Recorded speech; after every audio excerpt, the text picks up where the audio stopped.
Welcome to Fiction Audiobooks. If you enjoy the content, like and subscribing would be greatly appreciated. If you have any recommendations for novels, comment below. Please join my Patreon at https://www.patreon.com/fictionaudiobook. Chapter 707, C706 Daimyo. After leaving the newly transformed Iwagakure, which now boasted lush forests, fertile fields, and flowing water where barren rock once lay, Peter and his students, Itachi and Shursue, prepared for their next destination. The dramatic change had left Itachi and Shursue awestruck, and even Peter felt a sense of satisfaction seeing the fruits of his labor. Peter turned to his students with a smile. "All right, next stop. Let's see what we can do for the other villages." With a wave of his hand, Peter opened a shimmering portal in the air. Itachi and Shursue stepped through with Peter close behind, and within moments, they emerged in the mountainous terrain of Kimogakure, the village hidden in the clouds. The terrain here was starkly different, dominated by craggy cliffs and towering peaks. But Peter had already envisioned how he would transform this place. Raising his hand, he conjured another golden spell circle, the intricate symbols weaving together in the air before shooting out across the landscape. As the spell took effect, the rigid, rocky terrain began to soften and reshape. Mountains that had once been formidable and barren were now covered in lush greenery. Waterfalls cascaded down their slopes, pooling into clear, fresh lakes below. Peter flattened some areas to create plateaus suitable for farming, making sure not to erase the unique mountainous identity of the region but instead to enhance it, turning it into a thriving ecosystem. Itachi and Shursue watched in amazement as Kimogakure transformed before their eyes. They could hardly believe the spectacle, especially seeing the immediate change in the villagers' reactions. Those who had lived their entire lives surrounded by rock and stone now gazed in wonder at the newly fertile land. Peter nodded in satisfaction as the last of the transformation settled. "All right, 2 down. Let's keep moving," he said, opening another portal. This time, they stepped into the mist-covered lands of Kirigakure, the village hidden in the mist. Known for its constant rain and muddy terrain, Kirigakure posed a different challenge. Peter could sense the dense moisture in the air and the sodden ground beneath his feet. Without missing a beat, Peter cast another spell, his magic taking root deep within the earth. The muddy terrain began to shift, firming up into fertile soil designed to thrive in the region's constant rain. He added enchantments to the land itself, ensuring it could channel excess water efficiently, preventing floods while retaining the necessary moisture for abundant farming. The villagers of Kirigakure, who had grown accustomed to their harsh, wet environment, were left speechless as they watched their land transform. They saw their home change from a dreary swamp to a vibrant land capable of sustaining rich agriculture. "It's like a dream," one villager whispered in disbelief, and many others nodded in agreement, unable to tear their eyes away from the transformed terrain. With 3 villages down, Peter's final stop was the most challenging of all, Sunagakure, the village hidden in the sand. The vast desert stretched endlessly before them, the sun beating down relentlessly on the arid landscape. "This one will be the most impressive," Peter mused, considering his options. He glanced at Itachi and Shursue, who were already anticipating the incredible transformation they would witness next. Raising his hand once more, Peter decided to go big. Originally, he had thought to create a small oasis around the village, but why stop there? With a grin, he expanded his vision. The golden spell circle formed in the air, larger and more complex than any before it, shining with an almost blinding intensity. It shot out over the desert, and immediately, the change began. The sand under their feet began to shift, softening into rich, dark soil. All around them, dunes were flattened, replaced by stretches of fertile ground. Trees burst from the earth, their roots digging deep, and rivers snaked through the land, creating a network of freshwater sources that brought life to the once barren desert. Lakes appeared as if by magic, their surfaces glistening under the bright sun. Flowers and grasses spread rapidly, their vibrant colors a stark contrast to the monotonous sands that had dominated the landscape for centuries. The people of Sunagakure watched in stunned silence, their eyes wide with shock and awe. Many had lived their entire lives in the desert, where water was precious and food was scarce. To see their land transformed so completely, to see trees and rivers where there had only been sand, was nothing short of a miracle. Some villagers fell to their knees, tears streaming down their faces as they whispered prayers of thanks, unable to contain their emotions. Others cheered and shouted, celebrating the miracle they had just witnessed. For the first time, their village was surrounded by abundance instead of scarcity. Raza, the Kazakage of Sunagakure, approached Peter, his face a mix of disbelief and gratitude. "Thank you," he said, bowing deeply. "You've given us more than we could ever have hoped for. We are forever in your debt." Peter smiled and waved off the thanks. "Just doing what I said I'd do. Now, use this opportunity to build a better and peaceful future alongside the other villages." With their mission accomplished, Peter turned to Itachi and Shursue, who were still reeling from all they had witnessed. "All right, time to head back to Konoha. We've got more work to do. He opened another portal, and the three of them stepped through, returning to the familiar surroundings of their home village. As they arrived, Peter glanced around, feeling the familiar energy of Konoha. Come on, he said to his students, Madara should have finished the job I gave him by now. We can probably start today's training after I hear how everything went. Itachi and Shisui nodded eagerly, still buzzing with excitement from everything they've witnessed today, hoping that someday, they would be able to do the same. Flashback, earlier that morning. Before the first light of dawn, Peter stood in his home, reviewing the tasks he had planned for the day. Madara was already there, having arrived early to speak with him before he left for the other villages. Today was crucial for the future they were trying to build, and Peter knew there was more to do than just terraforming. Peter turned to Madara, his expression serious. Today's work terraforming the other villages will help move us closer to peace, he began, his tone measured and thoughtful. But there's still one group that has the power to start a war, even if the villages themselves don't want it. They need to be handled. Madara nodded, understanding immediately. The daimyo, right? He asked, a hint of disdain in his voice. Should I just kill them? To clarify, in this world, the daimyo are the feudal lords who govern each nation. Each ninja village, despite its power and autonomy, is technically under the jurisdiction of their respective nation's daimyo. The daimyo hold significant political power and can influence decisions regarding war and peace, often without considering the wishes or needs of the villages themselves. Peter shook his head. No, you don't have to kill them, especially if they seem like good people. Besides, if we kill every daimyo across the continent, it would draw a lot of attention and cause more problems than it solves. Madara raised an eyebrow, intrigued by Peter's suggestion. Then what do you want me to do? Use your Sharingan to mind control them, Peter explained, his eyes narrowing with determination. Make them switch roles with the villages and put it into law. The daimyo should be subservient to the villages, not the other way around. This way, the council we're creating will have the power to maintain peace. Otherwise, the daimyo could override the council's decisions whenever they want, and wars would continue, even after we leave this universe. Madara considered this for a moment, a smirk forming on his lips. I see. You want to make sure the villages are truly in control. Makes sense. He paused, a flash of his old ruthlessness in his eyes. And I have no problem knocking those weak daimyo off their high horses. They've lorded over the ninja villages for far too long. Peter nodded, satisfied with Madara's response. Good. Just make sure to handle it carefully. We don't need to cause unnecessary chaos. And remember, if any of the daimyo or their families seem like they could be problematic later on, ensure they're also brought under control. Madara's smirk widened. I can handle that. Consider it done. With their plan set, Madara departed in a flash, ready to carry out his mission. Meanwhile, Peter left to pick up Itachi and Shisui, preparing to take them on their journey to the other villages for the day's terraforming. Madara's mission. Madara moved swiftly, his presence like a ghost in the wind as he traveled from palace to palace, each one belonging to a different daimyo of the great nations. His movements were precise and silent, each step calculated to avoid detection. Though each palace had guards, they were mostly ceremonial and far too weak to pose any threat to someone of Madara's caliber. The first palace belonged to the daimyo of the Land of Fire. Madara easily slipped past the guards, using his Sharingan to cast subtle illusions to mask his presence. He found the daimyo alone in his chambers, reading a scroll by candlelight. Madara's eyes flared with the Sharingan's power, and the daimyo's gaze lifted to meet his, locking into the hypnotic spiral. Within moments, the daimyo's expression slackened, and his mind became open to Madara's influence. From now on, Madara commanded in a low, authoritative tone, you and your descendants will be loyal to the Leaf Village and serve under its command. You will support the decisions of the new United Ninja Council and never move against the village or its interests. The daimyo nodded slowly, his face blank. Yes. I will serve the Leaf Village. Satisfied, Madara moved on to the daimyo's family, repeating the same process to ensure complete control. He knew that the power structure needed to be secure at all levels. With the Land of Fire under control, Madara moved on to the next nation. The process was similar in each palace. He would enter unnoticed, locate the daimyo, and use his Sharingan to bend their will to the new order that Peter had envisioned. At the palace of the Land of Water's daimyo, Madara found the lord and his family having dinner.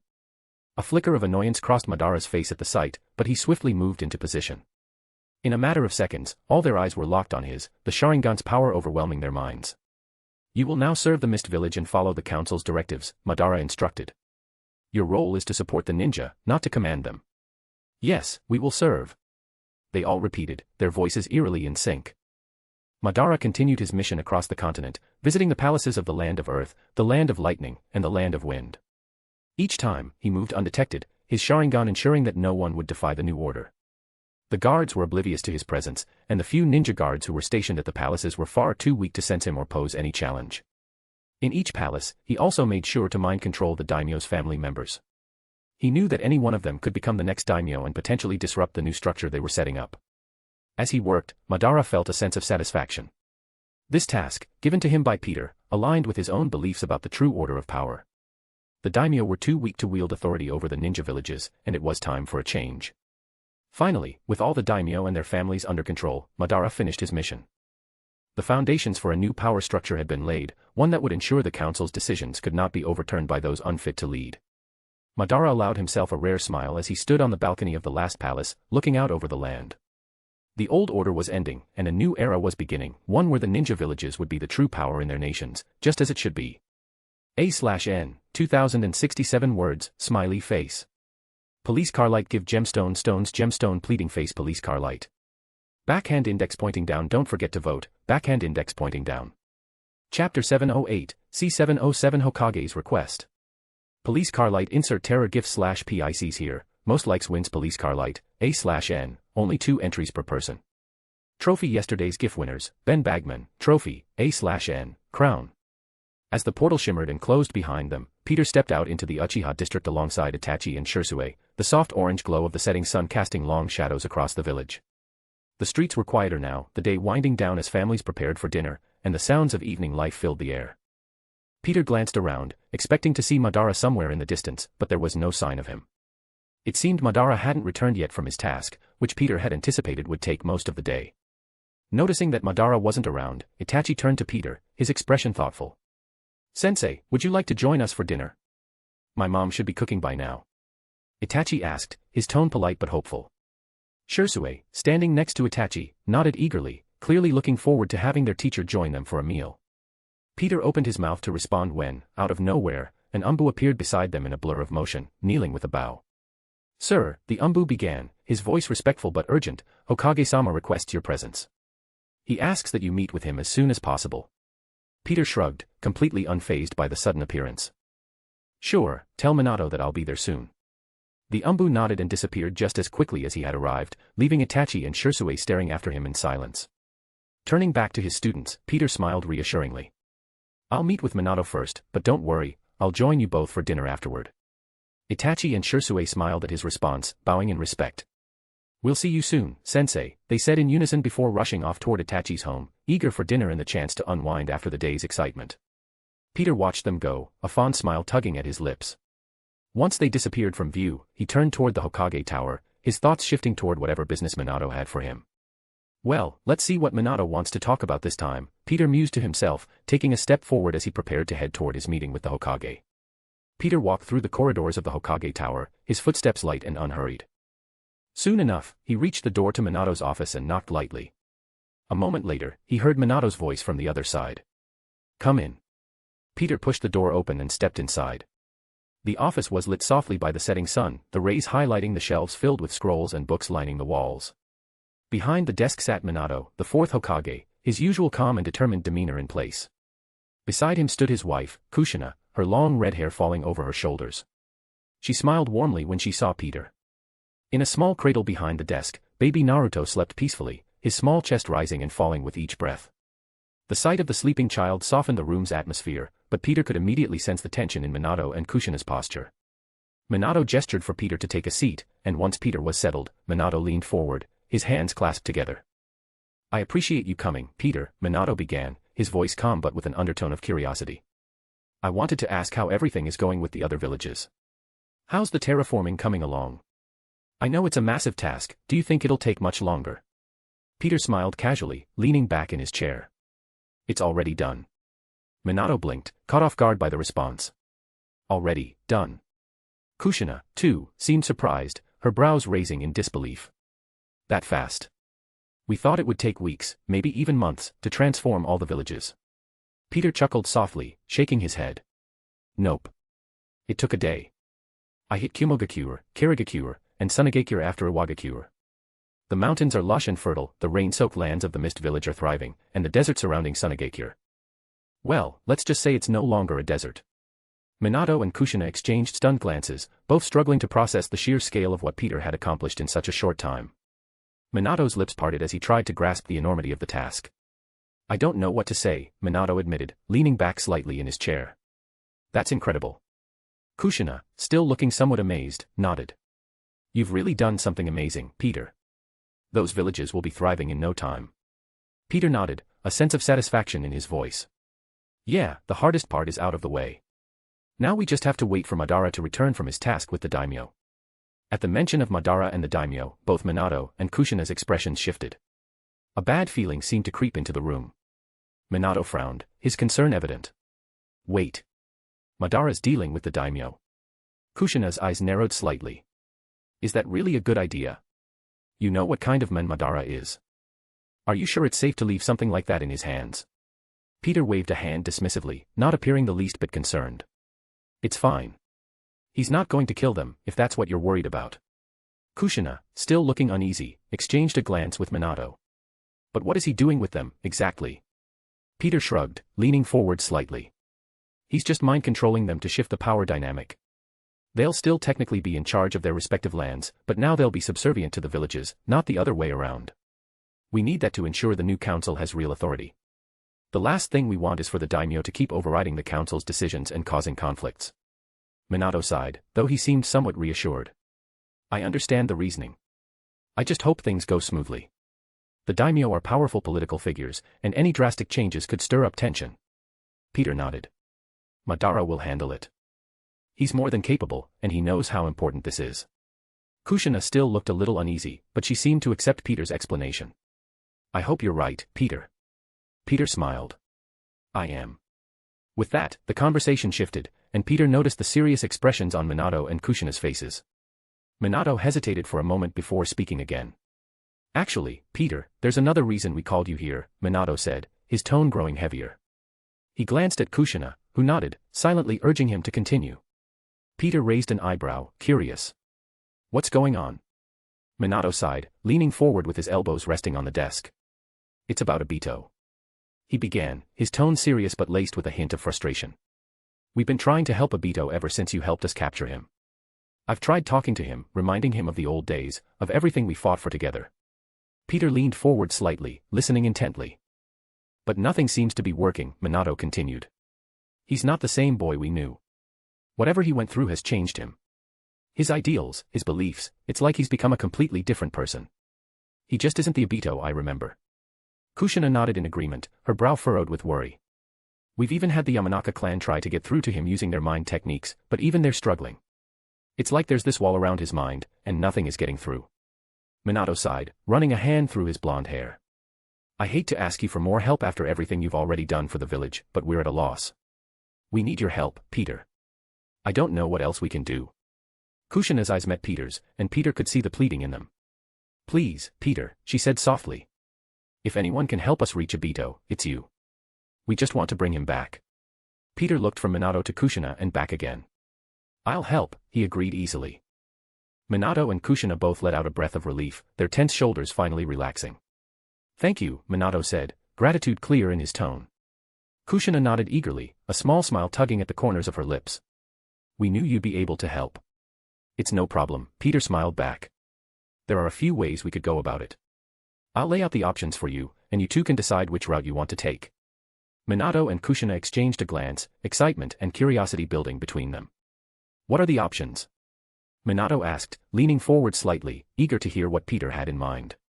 Peter held up one finger. The first option is the most straightforward but comes with some complications. I could erase Obito's memories, completely wipe them out. This would give him a second chance at life without the trauma, brainwashing, or any of the baggage he's carrying right now. He'd have a fresh start. Kushina and Minato's eyes widened at the idea, and for a moment, they looked hopeful. But then Minato furrowed his brow, sensing that there was a catch. That sounds promising, but what's the problem with that? Peter sighed. The problem is that while it would give him a clean slate, he probably wouldn't be able to stay in Konoha. Too many ninja here know his face. Word would spread quickly among the villagers, and people would remember that he was involved in the Ninetales attack. Even if he didn't have his memories, others would, and it would make things complicated. Kushina's expression faltered, and Minato frowned, understanding the gravity of the situation. That could be a real issue, Minato murmured, glancing at his wife. He'd always be seen as a threat, no matter how much he's changed. Peter nodded. Exactly. Even if he's no longer the same person, the village might not be able to see past what he did. Kushina pursed her lips, clearly troubled by the potential fallout. What's the next option? She asked. Peter held up 2 fingers. The second option is a bit more traditional. We can help him the old-fashioned way, with therapy, support, and guidance. It's the slowest method, but would allow him to work through everything at his own pace. Minato nodded thoughtfully. How long would that take? Peter gave a small, apologetic shrug. It's hard to say. Therapy takes time, and with the level of trauma he's gone through, it could take years to see any real progress. And honestly, I don't have that kind of time to stick around and see it through. Kushina bit her lip, her gaze shifting to the cradle where Naruto slept peacefully. She wanted to help Obito, but she knew Peter had his own obligations. Would we be able to handle it without you? She asked, her voice soft but filled with determination. Peter smiled reassuringly. I'd make sure you're well equipped before I leave. I'd help set everything up, give you the tools and resources to work with. But yeah, I'd have to leave before things really started to show progress. Minato looked conflicted, understanding that while this option was the safest, it was also the longest and most uncertain. He turned to Kushina, waiting to hear her thoughts. Peter held up 3 fingers now, signaling the last option. The third and final option is a bit more extreme, but it could solve most of the issues we're facing. I could use my powers to revert Obito back into the body of a child and erase his memories, like in the first option. That way, no one would recognize him, and he could have a completely fresh start, no baggage, no bad memories, and no reputation to follow him around. Kushina's eyes lit up at this option, the idea of giving Obito a true second chance without any of the weight from his past clearly appealing to her. That's it, she said immediately, her voice firm. Let's do that. Minato blinked, surprised by her quick decision.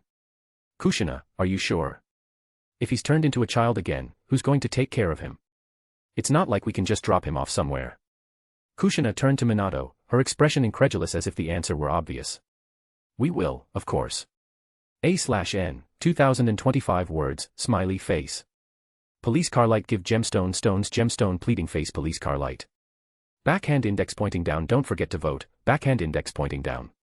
Chapter 709, C708 Fox Recruitment. As Peter stepped out of the office, leaving Minato and Kushina to discuss their decision regarding Obito, he couldn't help but smile. From the way the conversation was going, it was clear that Kushina had already made up her mind, and Minato would soon follow. The prospect of giving Obito a true second chance, free of his past, was too appealing to pass up. Stepping into the cool evening air, Peter took a deep breath. The village was quiet at this time of night, and the stars twinkled faintly above him. It was peaceful. As Peter prepared to head back to the Uchiha district, he sensed a presence behind him. Turning around, he was met with the familiar figure of Madara, the elderly Uchiha standing there with his arms crossed, a faint smirk on his face. Mission accomplished, Madara said, his voice low and confident. Every daimyo is now subservient to the ninja villages, just as you asked. More importantly, they'll all follow the orders of the future council without question. Peter raised an eyebrow, a grin forming on his face. That was fast. Madara shrugged. It wasn't difficult. They were all too weak to resist, and none of them suspected anything. Everything went according to plan.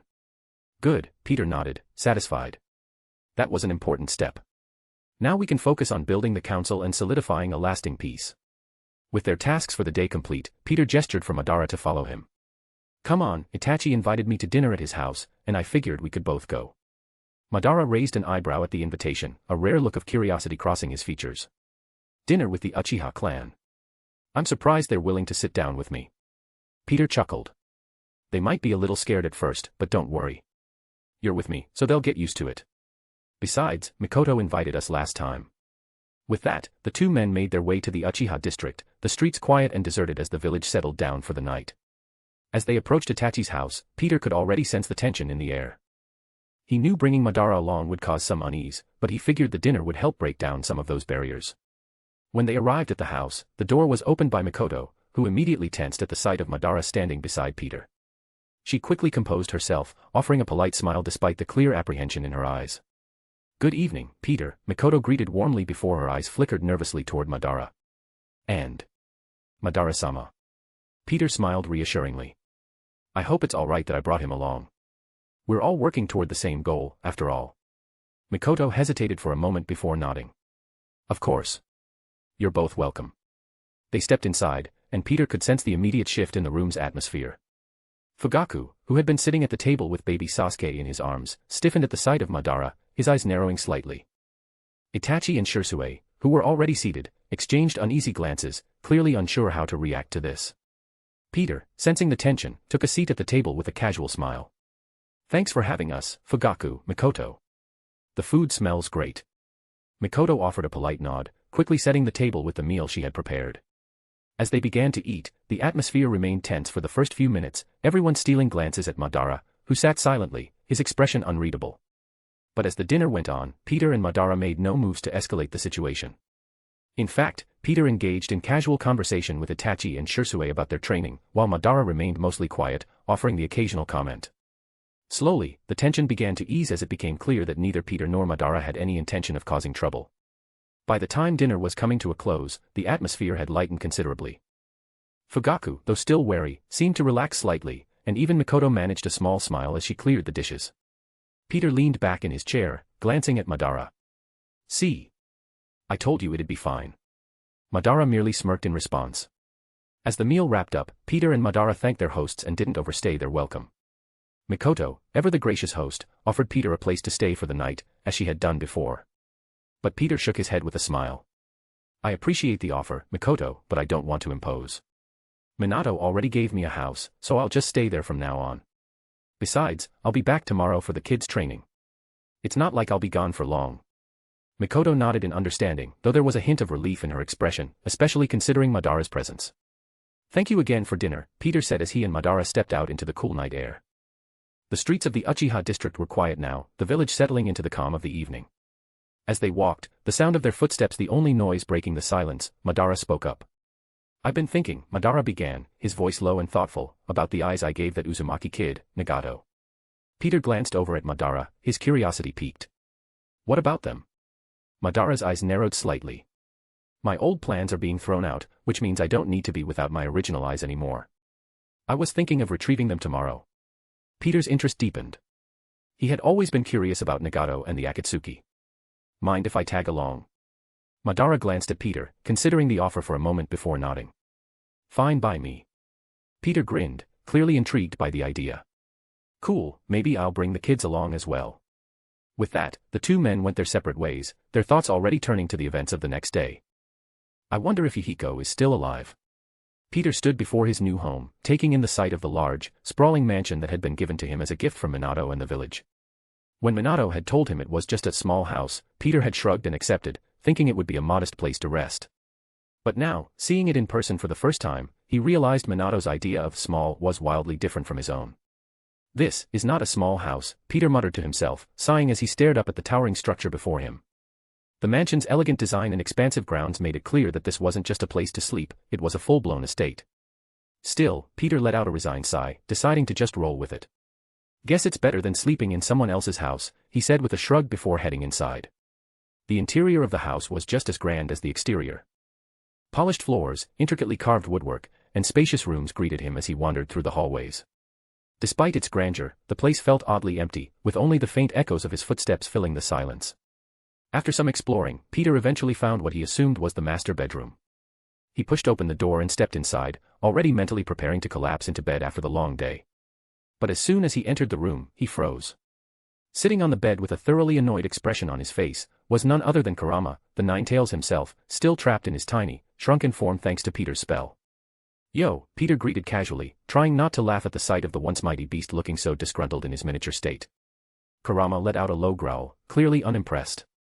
"Don't yo me," the fox grumbled, his red eyes narrowing as he glared at Peter. "You're late." Peter raised an eyebrow, leaning against the doorframe. "Late? I didn't realize I was on a schedule." Kurama huffed, his tail swishing behind him in agitation.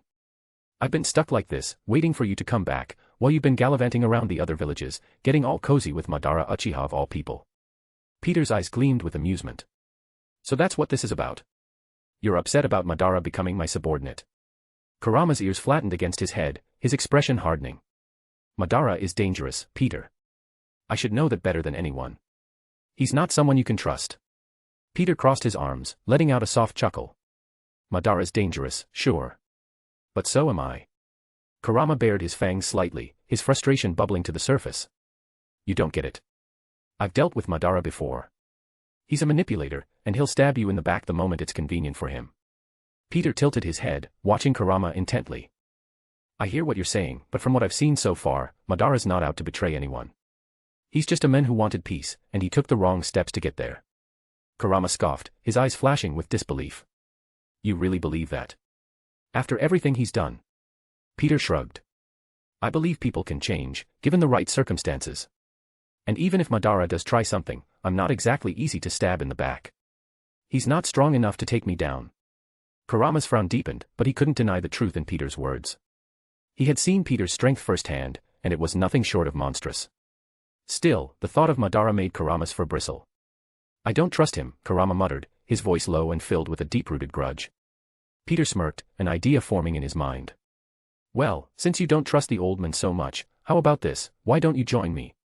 You can watch my back and make sure Madara doesn't try anything. If he does turn on me, I'll even let you take him down yourself. Kurama's eyes widened slightly at the offer, a flicker of intrigue crossing his features. You'd let me kill him, he asked, his tone cautious, as if trying to gauge whether Peter was serious. Peter grinned. If he betrays me, sure. I don't think it'll come to that, but if it does, you can have the honor. Kurama seemed to mull over the idea for a moment, though his skeptical nature kept him from jumping at the offer right away. I thought you wanted me to be Konoha's guardian beast, or whatever, Kurama said, raising an eyebrow. Why are you offering me this instead? Peter shrugged again. That was just advice. Now, I'm giving you a job offer. You can join me as well, keeping an eye on Madara and protecting me from anything he might try. The offer clearly piqued Kurama's interest, but there was still one stipulation he had. If I agree to this, Kurama began, his gaze narrowing slightly, you have to remove the spell that keeps me shrunken like this. I'm not doing anything as long as I'm stuck in this ridiculous form. Peter chuckled, raising a hand in agreement. Deal. With a snap of his fingers, the spell that had kept Kurama in his tiny form was lifted. Of course, he held off on growing right away, conscious that it would cause the house to collapse. Kurama let out a satisfied growl, stretching his limbs as he regained control of his full size. That's better. Peter smiled as he watched the nine-tails settle into his larger form. Now, let's fix your mind control problem. With another wave of his hand, Peter conjured glowing spell circles in the air, each one intricately designed with symbols and enchantments. The circles hovered for a moment before shooting directly into Kurama's eyes, embedding the protective enchantments deep within his mind. The fox blinked, feeling the new protection settle into his senses. A/N, 2000 words, smiley face. Police car light give gemstone stones gemstone pleading face police car light. Backhand index pointing down don't forget to vote, backhand index pointing down. Chapter 710, C709 Omega Kure. Police car light insert Buddha GIF /PICs here, most likes wins police car light, A/N, only 2 entries per person. Trophy yesterday's GIF winners, Ben Bagman, trophy, A/N, crown. The next day, Omega Kure, the village hidden in the rain. A steady drizzle fell over Omega Kure, the droplets pattering softly against the countless steel structures that towered above the village. It was always raining here, the dark clouds seemingly perpetually hovering over the country, casting a gloomy atmosphere across the landscape. But despite the dismal weather, the people of Omega Kure continued with their lives, navigating the rain-soaked streets with ease, having long since adapted to the constant downpour. Within the heart of the village, hidden from view inside one of the many towering buildings, the Akatsuki gathered. Their leader, Yahiko, sat at a table, a look of quiet contemplation on his face as he went over reports from their recent missions. His long orange hair framed his face, his eyes sharp with determination and resolve. Insert picture of Yahiko here. Beside him sat Nagato, his Rinnegan glowing faintly in the dim light, and Conan, the ever-stoic and calm presence at Yahiko's side. Insert picture of Nagato here. Insert picture of Conan here. The three of them had come a long way from the war orphans they once were. In the midst of the Third Shinobi World War, they had been lucky enough to be saved and trained by Jiraiya of the Sannin. Under his guidance, they had honed their skills, and in time, they had grown up to form the Akatsuki. What had started as a small group of survivors and idealists had blossomed into a movement, a beacon of hope for those caught in the crossfire of the 5 great shinobi countries' endless wars. Omega Kure had suffered more than most in these wars. Situated between the larger nations, it was often used as a battlefield, its people mere collateral damage in the power struggles of others. The Akatsuki sought to change that. They sought to bring peace not just to Omega Kure, but to the entire world, and under Yahiko's leadership, the group had begun to gain a following. But with that fame came danger. The current leader of Omega Kure, Hanzo of the Salamander, had initially supported the Akatsuki, impressed by their ideals.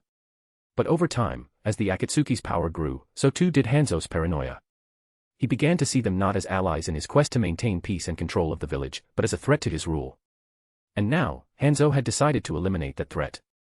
Using his network of spies and informants to gather information about the Akatsuki's movements, Hanzo knew that while Yahiko was the charismatic leader of the group, it was Nagato who truly scared him. Despite the boy's seeming inability to use the power of his Rinnegan, he still possessed a legendary dojutsu said to be passed down by the Sage of Six Paths himself. This was an anomaly that Hanzo could not afford to ignore. If Nagato ever unlocked the power of his eyes and turned them against him, it would mean the end of his reign over Omega-Kure. So, Hanzo devised a plan. Rather than confront the Akatsuki head-on, where Nagato's Rinnegan would make the outcome unpredictable, Hanzo chose to strike from the shadows. Konan walked through the rain-soaked streets of Omega-Kure, her steps measured as she made her way to a rendezvous point where she was supposed to meet with one of their informants. Her sharp blue eyes scanned her surroundings, always alert, always watchful. Years of living in the war-torn village had made her wary of every shadow, every corner where danger could be hiding. But today, something felt off. The streets were quieter than usual, and though the rain continued to fall, there was an eerie stillness in the air that set her on edge. She quickened her pace, her instincts telling her something wasn't right. As she neared the rendezvous point, a narrow alleyway between two tall buildings, she paused, her eyes narrowing as she noticed something unusual.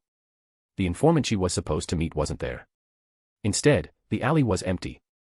Conan's hand twitched toward the pouch on her hip as she took a cautious step forward, her senses on high alert when suddenly, the ground beneath her shifted. Conan's eyes widened in surprise as the earth gave way beneath her feet, revealing a hidden trap. Before she could react, the ground collapsed, sending her plummeting into a pit lined with iron spikes. Reaching quickly, a pair of paper wings flared out from her back, catching her in midair just before she reached the spikes. But it was too late. The trap had done its job, separating her from the safety of the open streets and putting her in a vulnerable position. Before she could escape, a series of explosions went off around the pit, filling the air with thick smoke and dust. Conan coughed, her vision blurred by the sudden onslaught. Through the haze, she could hear the sound of footsteps approaching, many of them. Emerging from the smoke were Hanzo's personal guards, their faces hidden behind gas masks, each one armed and ready to subdue her. Conan's eyes hardened as she realized what was happening. This was an ambush. A trap. She tried to fight back, but before she could finish forming her first attack, thick, heavy chains shot out from the ground, wrapping around her arms and legs, binding her tightly. The weight of the chains was immense, pulling her down to the ground with a force that even her wings couldn't counteract. Conan gritted her teeth, struggling against the bindings, but it was no use. The chains were laced with chakra-suppressing seals, designed specifically to keep her from using her abilities. As she fought against her restraints, Hanzo himself appeared, stepping through the smoke with his dark cloak billowing behind him. His cold, calculating eyes locked onto Conan as he approached, his expression unreadable. Insert picture of Hanzo here. It's over, Conan, Hanzo said, his voice calm and measured. Don't make this harder than it has time be. Conan glared up at him, her breath coming in short, ragged gasps. If you think Yahiko and Nagato will just surrender to you, you're mistaken, she spat, her voice filled with defiance. Hanzo shook his head. I don't want them to surrender. He pauses, looking Conan in the eye. I want them to die. At his signal, more of his guards appeared, lifting Conan's chained body off the ground and dragging her away. Conan struggled, her mind racing as she tried to think of a way out of this, Hanzo's ominous declaration replaying over and over in her head. At the Akatsuki base, Yahiko and Nagato stepped outside, joined by several other members of their organization. They had been on edge ever since Conan had gone missing. She had left for a routine mission, but when she didn't return at the expected time, both Yahiko and Nagato had a sinking feeling that something was wrong. Their fears were confirmed when they saw the approaching figure of Hanzo the Salamander, riding atop his massive salamander summon, surrounded by his elite ninja forces. But what truly made their blood run cold was the sight of Conan, bound and restrained, held captive in chains by Hanzo himself. Yahiko's eyes widened in shock, his heart hammering in his chest as he took in the scene before him. His fists clenched tightly at his sides, and his knuckles turned white. Nagato, standing beside him, felt a surge of fury unlike anything he had ever experienced. His Rinnegan eyes glowed ominously, reflecting the storm brewing inside him. The rest of the Akatsuki members stepped forward, instinctively reaching for their weapons, but Yahiko raised a hand to stop them, his gaze fixed on Hanzo. He knew this wasn't a battle they could rush into, not with Conan's life on the line. What do you want, Hanzo? Yahiko demanded, his voice cold and filled with barely contained rage. Why do you have Conan? Nagato, his expression equally dark, narrowed his eyes at the older men, his chakra flaring uncontrollably as his emotions threatened to take over. The sight of Conan, one of his dearest friends, bound and helpless before them, was more than he could bear. Hanzo dismounted from his salamander, walking slowly and confidently toward Yahiko and Nagato, his eyes cold and calculating as he surveyed the two leaders of the Akatsuki. His elite ninja forces stood at the ready behind him, their weapons drawn and prepared for battle, but Hanzo himself remained calm, knowing he held the upper hand. "I believe you already know why I'm here," Hanzo began, his voice even and composed despite the obvious tension in the air. "The Akatsuki has become a threat to Omega Kure." Yahiko's jaw tightened, his anger boiling beneath the surface. "We've only ever worked to bring peace to this land. To end the constant wars that plague our country. And you know that." Hanzo's lips curled into a bitter smile. "That may have been your intention in the beginning, Yahiko. But your influence has grown too strong. Your ideals are dangerous. They attract too many followers, too much attention. The balance of power is shifting, and I cannot allow that." Nagato stepped forward, his voice trembling with barely suppressed fury. "You captured Conan to lure us out. What is it you really want, Hanzo?" Hanzo's smile faded, and his eyes grew cold as he raised a hand, signaling his men to bring Conan forward. Hanzo held Conan up, so Yahiko and Nagato could get a good look at her, her wrists bound tightly in chakra-suppressing chains. She struggled in his grasp, her eyes locked onto her two closest friends. Hanzo stepped closer, his expression hard as steel. "It's simple. I want both of you to die." Yahiko and Nagato exchanged stunned glances, disbelief flashing across their faces. But Hanzo wasn't finished. "You see," Hanzo continued, his voice dripping with malice, "as long as you two live, your influence will continue to grow. The people will follow you. I can't allow that." He reached into his cloak and drew a kunai, holding it up so that the light glinted off its sharp edge. "So, here's the deal. Yahiko, Nagato, you will both kill yourselves. Do it willingly, right here, right now, in front of me. Or..." He glanced toward Conan, and without hesitation, placed the blade of the kunai against her neck. "If you don't, I'll cut off her head right in front of you." Yahiko's heart seized in his chest as he saw the blade press dangerously close to Conan's throat. His mind raced, his breath coming in shallow, ragged gasps. He knew Hanzo was serious, there was no bluff in his voice. If they didn't comply, Conan would die. Nagato, on the other hand, felt his blood boil as his Rinnegan flared with intensity. His rage threatened to consume him entirely. The sight of his closest friend in such a perilous position ignited a fire within him that demanded action, demanded vengeance. "Stop this, Hanzo!" Yahiko shouted, taking a step forward, his voice trembling with a mixture of fury and desperation. "There has to be another way. You don't have to do this." But Hanzo shook his head, his expression cold and unyielding. "This is the only way, Yahiko. You've left me no choice. If you truly care about Conan's life, you will do as I say." The kunai pressed harder against Conan's neck, drawing a thin line of blood as it grazed her skin. She winced but remained silent, her eyes filled with defiance as she looked toward Yahiko and Nagato. She was prepared to die for them, for their cause, but she couldn't bear the thought of them sacrificing themselves for her. Nagato's chakra flared dangerously as he took a step forward, his voice low and filled with barely controlled fury. "If you harm her, Hanzo, I swear, I will make you regret it." Hanzo's lips curled into a twisted smirk. "Oh, I'm sure you would. But that won't matter if you're dead." Yahiko's mind raced as he tried to find a solution, his heart pounding in his chest. He knew what Hanzo was asking of them, and he knew there was no easy way out of this. But one thing was clear, he couldn't let Conan die. With a deep breath, Yahiko's eyes softened as he looked at Conan, then at Nagato. "It's okay," he whispered, his voice filled with a quiet resolve. "We'll find a way out of this. We can." "Enough talking," Hanzo said, his voice cold and merciless. "Either you kill yourselves now, or she dies." Nagato's heart raced, and for the first time, he could feel a heavy sense of dread settling in his gut. His Rinnegan flared with uncontrollable emotion as the blade inched closer to Conan's neck. Yahiko's resolve was breaking. He was no fool, he knew that there was no escaping this situation without someone dying. His mind screamed at him to find another way, to fight back, but the cold steel of Hanzo's blade against Conan's neck brought the cruel reality crashing down. Yahiko glanced at Nagato, his friend's face contorted with barely contained rage. "Nagato," Yahiko began, his voice thick with emotion. Nagato shook his head violently. "Don't do it, Yahiko. There has to be another way."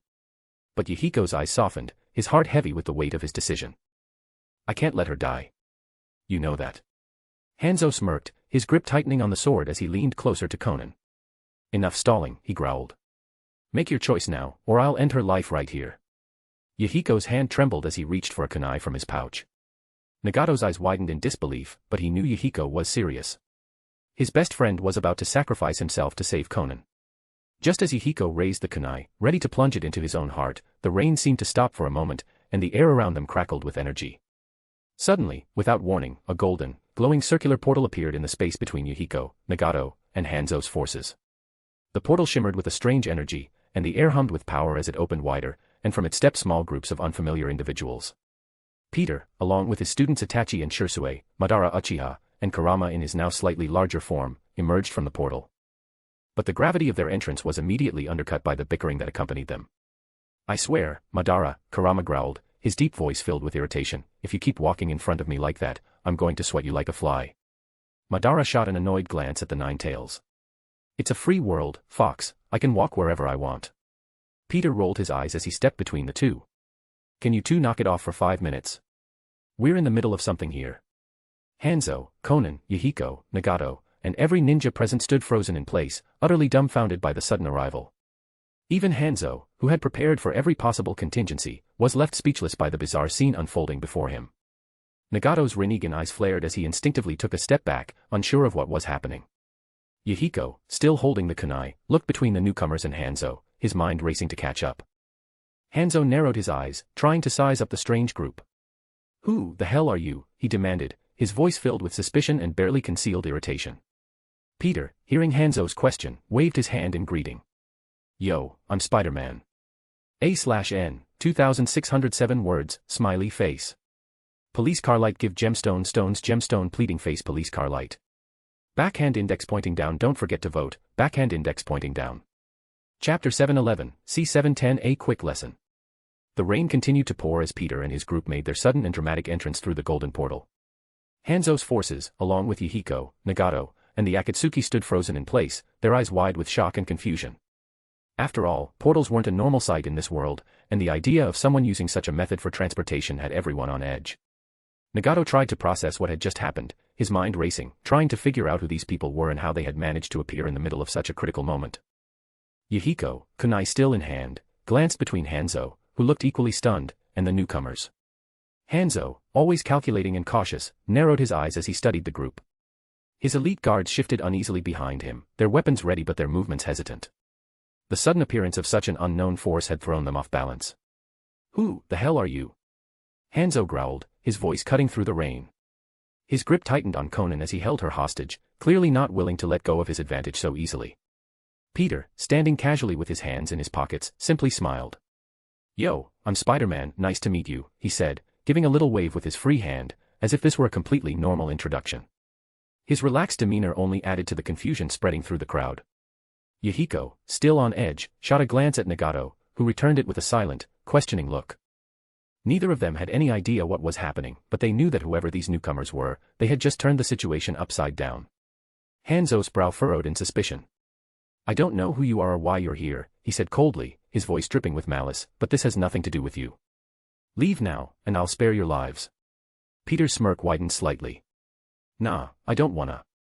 He stubbornly refused, like a petulant child. And before Hanzo could react, Peter moved, so fast that none of them even saw it happen. In an instant, Peter appeared beside Hanzo, standing just inches away. Hanzo's eyes widened in shock, his body instinctively trying to react, but before he could even move, Peter was already gone, vanishing just as quickly as he had appeared. And with him, Konan was no longer in Hanzo's grasp. The air around them seemed to crackle with energy as Peter reappeared in front of Madara, Kurama, and his students, Itachi and Shursue, holding Konan safely in his arms. She blinked in surprise, her mind struggling to keep up with what had just happened. One moment, she had been a hostage in Hanzo's grip, and the next, she was being carried by a stranger, unharmed.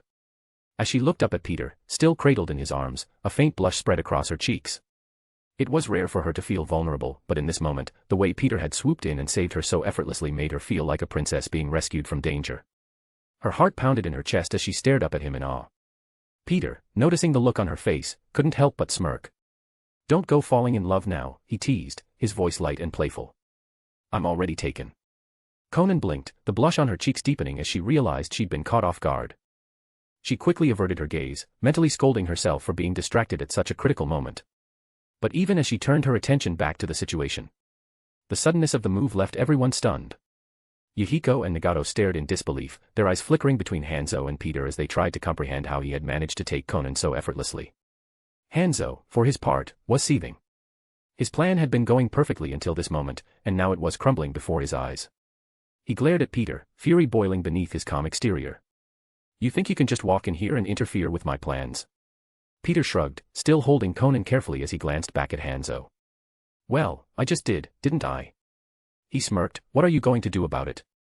Behind him, Madara snorted out a laugh, watching the scene with mild interest, while Kurama grinned, clearly amused by Hanzo's frustration.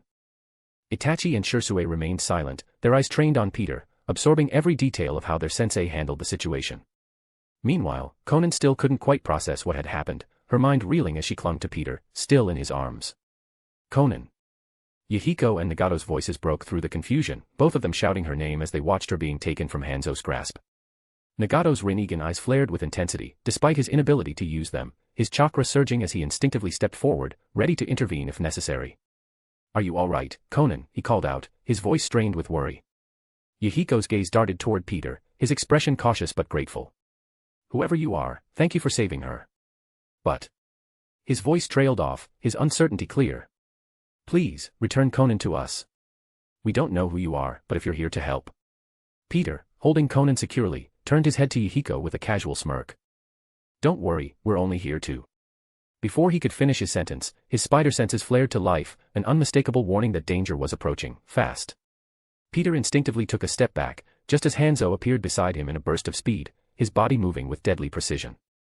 Hanzo's fist shot forward, aiming directly at Peter's head, the air around it whistling with the force of the punch. Conan. Nagato and Yahiko screamed in unison, their voices filled with panic. Without thinking, they both began to rush forward, determined to help. Nagato's chakra flared wildly, the intensity of his emotions nearly blinding him. Yahiko, too, moved to attack, ready to do whatever it took to save Conan from Hanzo's wrath. But just as they moved, they both stopped in their tracks, their eyes widening in disbelief at what they saw next. Peter was faster. He pivoted smoothly, effortlessly dodging the blow while still holding Conan in his arms. Hanzo's punch missed by mere inches, the force of it sending a gust of wind past Peter's face. Alarmed by the sudden attack, Conan instinctively tightened her grip on Peter, her hands clutching his shirt as she tried to steady herself, not wanting to fall or worse, be captured by Hanzo again. Hanzo's eyes narrowed in frustration. He didn't stop. With a snarl, he followed up the missed punch with a powerful roundhouse kick, the heel of his boot aiming directly for Peter's ribs. Peter's body moved with supernatural grace. He ducked low, slipping under the kick with ease, his movements smooth and fluid. Even with Conan in his arms, he didn't seem the least bit hindered. Hanzo's kick sailed harmlessly over Peter's head, missing its mark entirely. Yahiko and Nagato, frozen in place, could only watch in shock as the battle unfolded before them. Their panic had turned into awe as they realized this strange newcomer was effortlessly dodging Hanzo's attacks, while still holding Conan. The man they had feared moments ago was being handled like a common thug. What? Yahiko muttered, his voice filled with disbelief. How is this possible?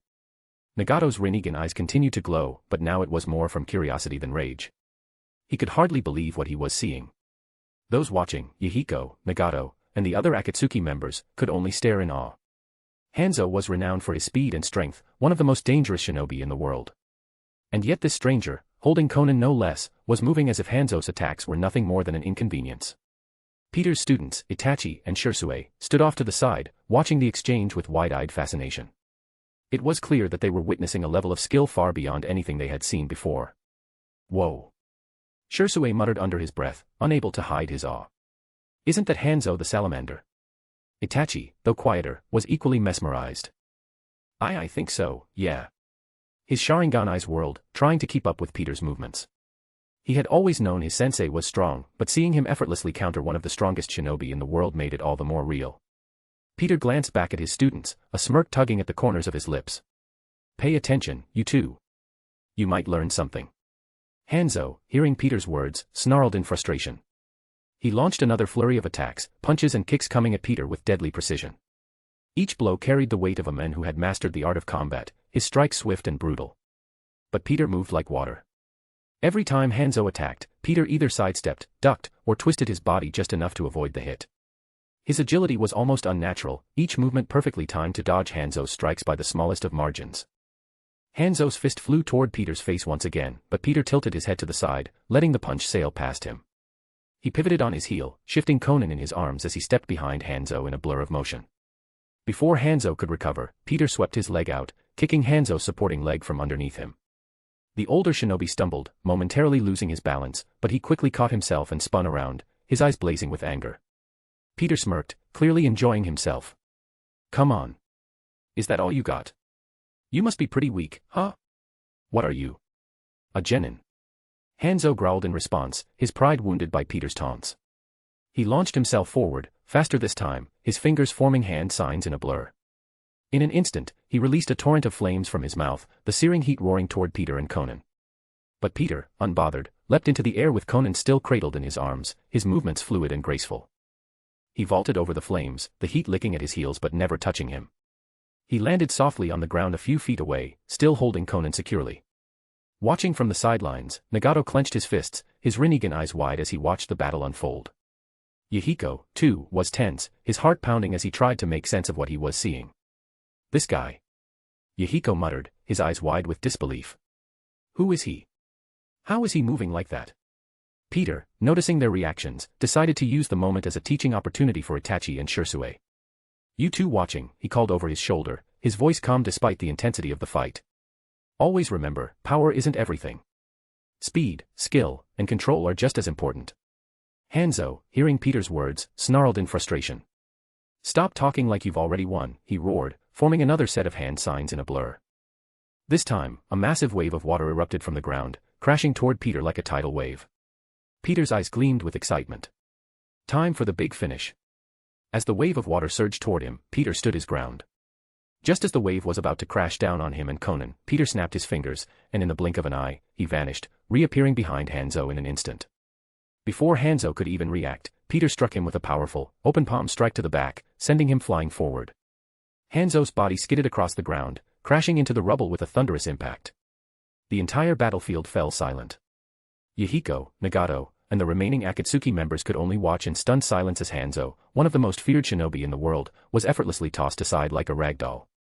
Peter, still holding Conan, glanced down at her, a playful smirk on his face. You all right? Conan, her face still slightly flushed from earlier, nodded silently, too stunned to speak. With the fight clearly over, Peter looked back at his students. So, boys, did you get all that? Itachi and Shursue nodded, their eyes wide with awe. Peter shifted Conan in his arms once more, then turned his attention back to Yahiko and Nagato. Now, where were we? A/N, 2059 words, smiley face. Police car light give gemstone stones gemstone pleading face police car light. Backhand index pointing down don't forget to vote, backhand index pointing down. Chapter 712, C711 I want your eyes. Police car light insert Excalibur GIF /PICs here, most likes wins police car light, A/N, only 2 entries per person. Trophy yesterday's GIF winners, Ben Bagman, trophy, A/N, crown. Peter turned back to Yahiko and Nagato with a calm expression, Conan still cradled safely in his arms. His tone remained casual as he spoke, now, where were we? Yahiko and Nagato exchanged a look, still reeling from the display of power they had just witnessed. Their hearts raced as they stood frozen, unsure of how to respond. Fear and awe mingled in their gazes, the earlier tension between them and Hanzo completely overshadowed by the sheer force of Peter's abilities. They had been prepared to die moments ago, and now they didn't know what to do. Neither of them wanted to anger this man, especially with Conan still in his grasp. Their minds whirled with questions, who was he? What did he want? But none of those questions found their way to their lips. Instead, silence reigned. Seeing their hesitation, Peter sighed, lowering Conan gently to the ground. His grip on her loosened as she found her footing, but before she could fully straighten herself, Peter's voice softened, "Are you all right?" Conan blinked, momentarily caught off guard by the concern in his voice. A faint blush dusted her cheeks once again as she stammered, "Why yes, I'm fine. Just a few bumps and bruises." Her voice trailed off, and Peter's eyes flickered briefly over her form. His gaze settled on the small injury she bore, the marks of her earlier capture, and his expression darkened slightly. He raised his hand, and in an instant, a golden spell circle appeared, glowing brightly as it hovered over Conan's body. The circle flared with light, and in the blink of an eye, Conan's injuries began to heal. Her bruises faded, the cuts and scrapes mended themselves, and even the tears in her clothing were restored to their original state. As the warm glow of the spell washed over her, Conan's eyes widened in disbelief. She looked down at her arms, then back up at Peter, her mouth opening slightly in surprise. But before she could say anything, Yahiko and Nagato, seeing the glowing circle and Peter's outstretched hand, assumed the worst. Without hesitation, both of them rushed forward, their fear for Conan's safety outweighing any hesitation they had about facing Peter. "Stop." Yahiko shouted, his voice hoarse with panic. Don't hurt her. Nagato's chakra flared wildly, his Rinnegan eyes glowing fiercely as he leaped forward, prepared to defend Conan at any cost. But just as they appeared beside Peter, ready to intervene, they froze in place. Both Yahiko and Nagato watched in stunned silence as the spell circle continued to glow softly, its magic not causing harm but instead healing Conan's wounds. The tension in their bodies evaporated as they realized what was happening. Peter wasn't attacking her at all. He was helping her. The two men stood still, their eyes wide with disbelief as they watched Conan's injuries disappear completely. The golden glow of the spell faded, leaving her fully healed and looking as though she had never been touched by Hanzo's ambush in the first place. Yahiko's mouth opened slightly, his voice barely a whisper, "What?" Nagato, too, was speechless. His mind struggled to process what he had just seen. This man, this stranger, had not only saved Conan but was now healing her without any apparent cost or effort. Peter stood, seemingly unbothered by their reactions, his eyes flicking over to Yahiko and Nagato with a raised eyebrow. "You two really need to relax," he said with a small smirk. "I'm not here to hurt anyone." As Peter's words hung in the air, the silence was broken by the sudden shift of movement. The small army of ninja that Hanzo had brought with him snapped out of their daze. They had just witnessed their leader, once thought invincible, get effortlessly defeated by Peter, but their loyalty ran deep. Despite the fear gnawing at the edges of their minds, they drew their weapons, steeling themselves for what had to be done. The majority of them rushed forward with killing intent, their eyes locked on Peter, determined to strike him down. Meanwhile, a few others broke away, heading toward Hanzo's prone form, desperate to check on their leader, who hadn't risen since Peter's devastating blow. Peter's spider senses flared, his head turning as he sensed the incoming threat. A grin tugged at his lips as he watched the ninjas charge at him, weapons gleaming under the rain. Conan, Yahiko, and Nagato noticed the approaching army as well, their bodies tensing as they prepared for another fight. But before they could react, Peter spoke, his tone casual and completely unbothered by the onslaught. "Hey, you two," Peter called out, glancing over his shoulder at Madara and Kurama. "Deal with the underlings, will ya?" Madara, who had been observing the situation with a bored expression, sighed. "TCH, what a chore," he muttered under his breath. Despite his irritation, he nodded, stepping forward. Kurama, on the other hand, grinned wickedly, his excitement palpable. "About time," he growled. "Though working with him." He shot a glare at Madara, his distaste clear, "Isn't my idea of fun." As the wave of AIM ninja surged toward them, Madara and Kurama moved into action. Their presence alone was enough to send chills down the spines of their enemies, but loyalty to Hanzo kept the ninjas pushing forward. "Oh, and try to save a few for Shisui and Itachi," Peter added as an afterthought, watching calmly from where he stood. Both Itachi and Shisui tensed at the mention of their names. They had never fought real ninja before, only trained back home in their village. For a brief moment, nerves flickered in their eyes, but they quickly steeled themselves. If their sensei wanted them to fight, they would. Silently, they drew their kunai, their grips tightening as they prepared for the battle ahead. The first wave of AIM ninja clashed with Madara and Kurama, and it was clear from the very first strike that this was going to be a massacre. Madara moved with an eerie grace, his Sharingan spinning as he effortlessly dodged attacks, reading every move before it even began. One ninja, a sword raised high above his head, swung down at Madara with all his strength, but the Uchiha merely sidestepped, his movement so fluid that it looked as though he was gliding through the air. With a single twist of his wrist, Madara struck the ninja with a powerful open palm strike to the chest, sending him flying backward with a sickening crack.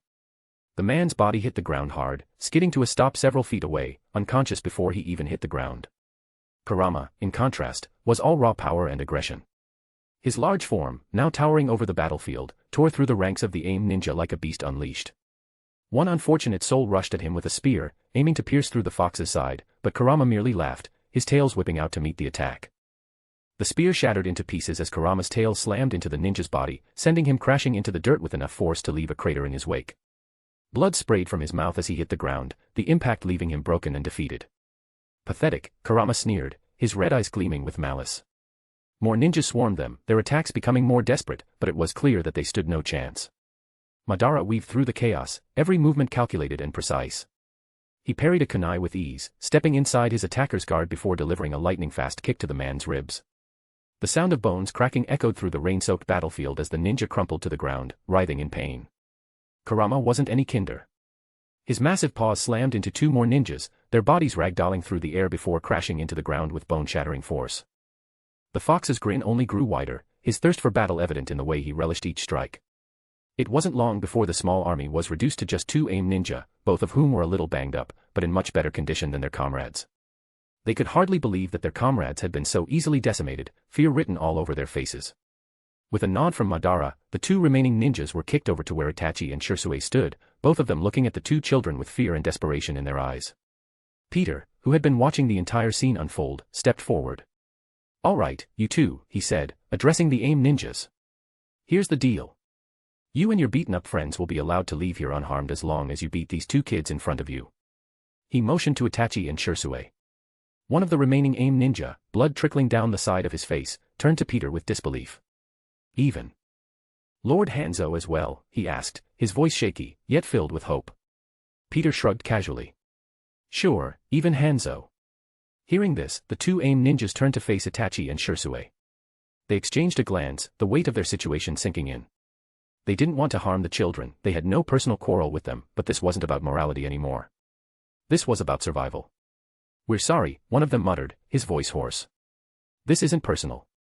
It's just survival." With that, they pulled their weapons, one with a pair of kunai, the other with a katana, and rushed at the two Uchiha children, their killing intent clear in their eyes. Itachi and Shisui, though nervous, felt the weight of the battle settling on their shoulders.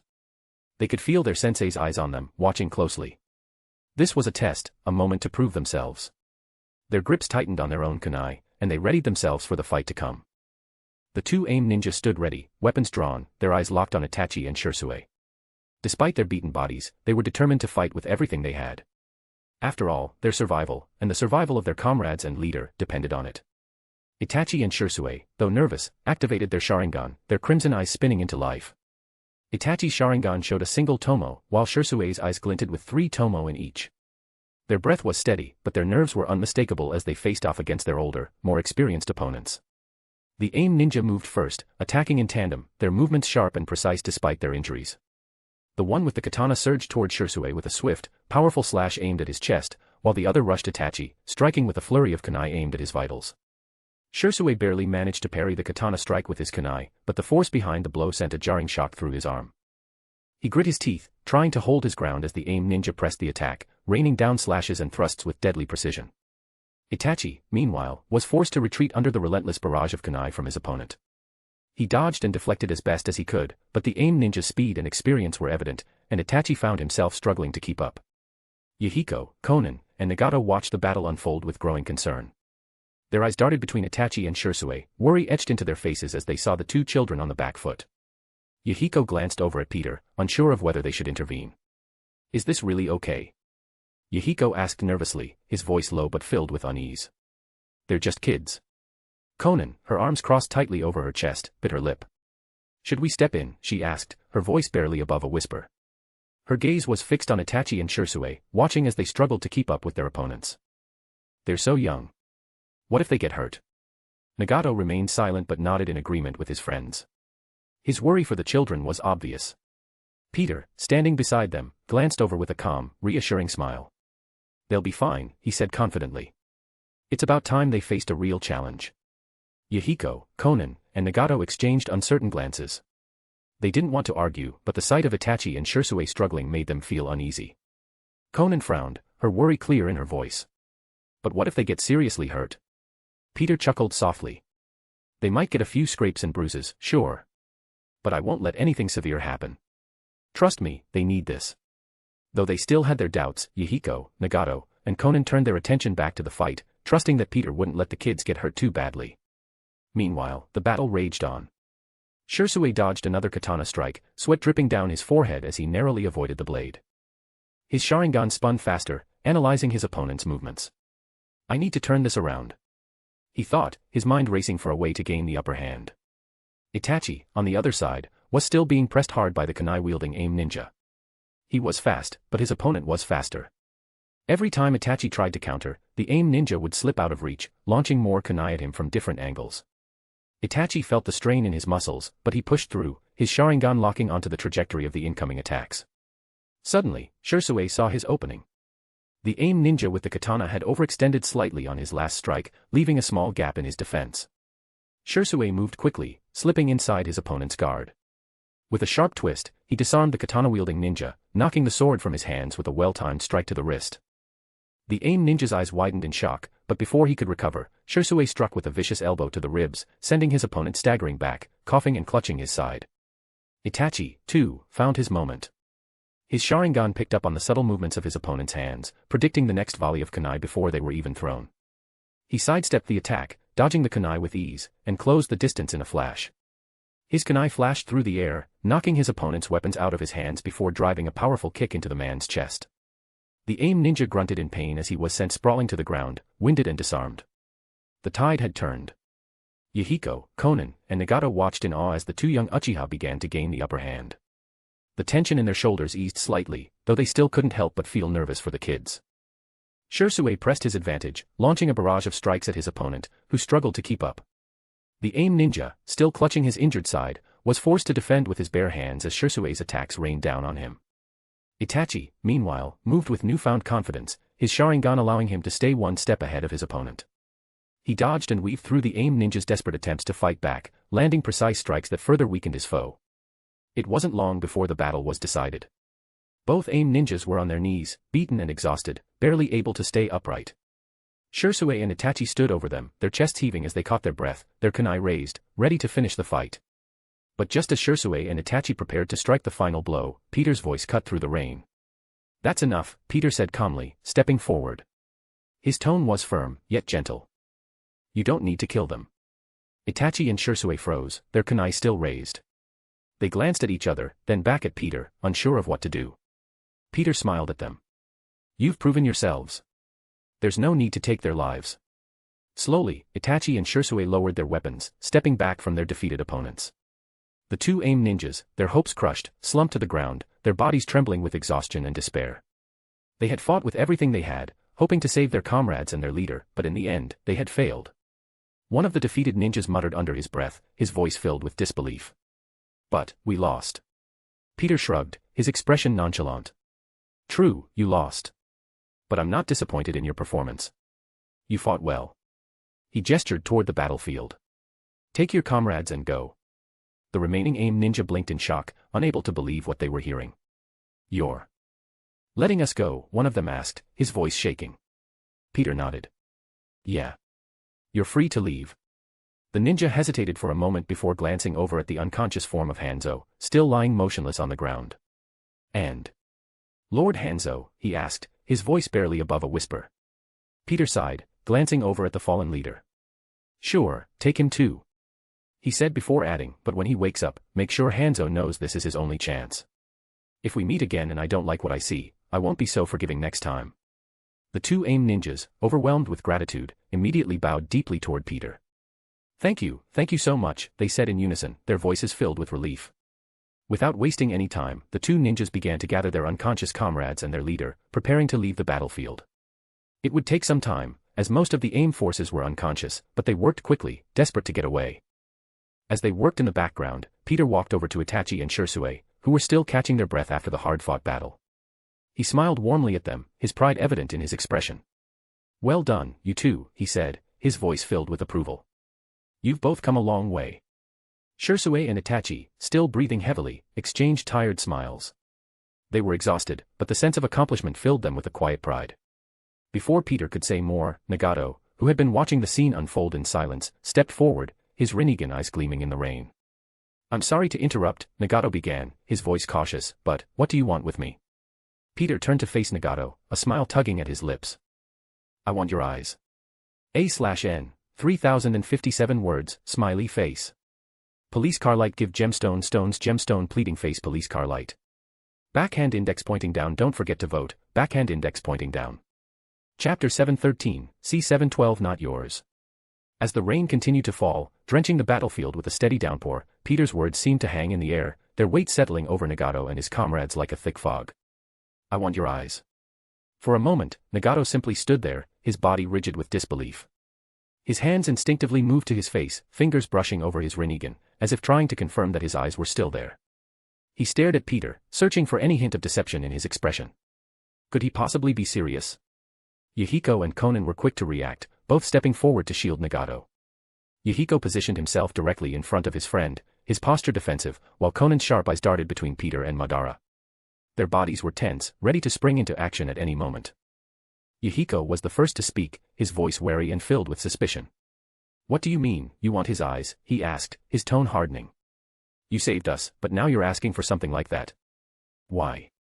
Peter remained calm, holding his hands up in a non-threatening manner, his voice steady and reassuring. Relax, he said smoothly, his tone casual as though this was a simple conversation between friends. I don't mean I'm going to take them out of his head or anything. Well, I might, but I'd rather not do things that way. Yahiko's eyes narrowed further at Peter's words, his suspicion deepening. That's not exactly comforting. Conan, her face a mask of controlled worry, stood just behind Yahiko, her gaze locked onto Peter. She, too, didn't know what to make of this man anymore.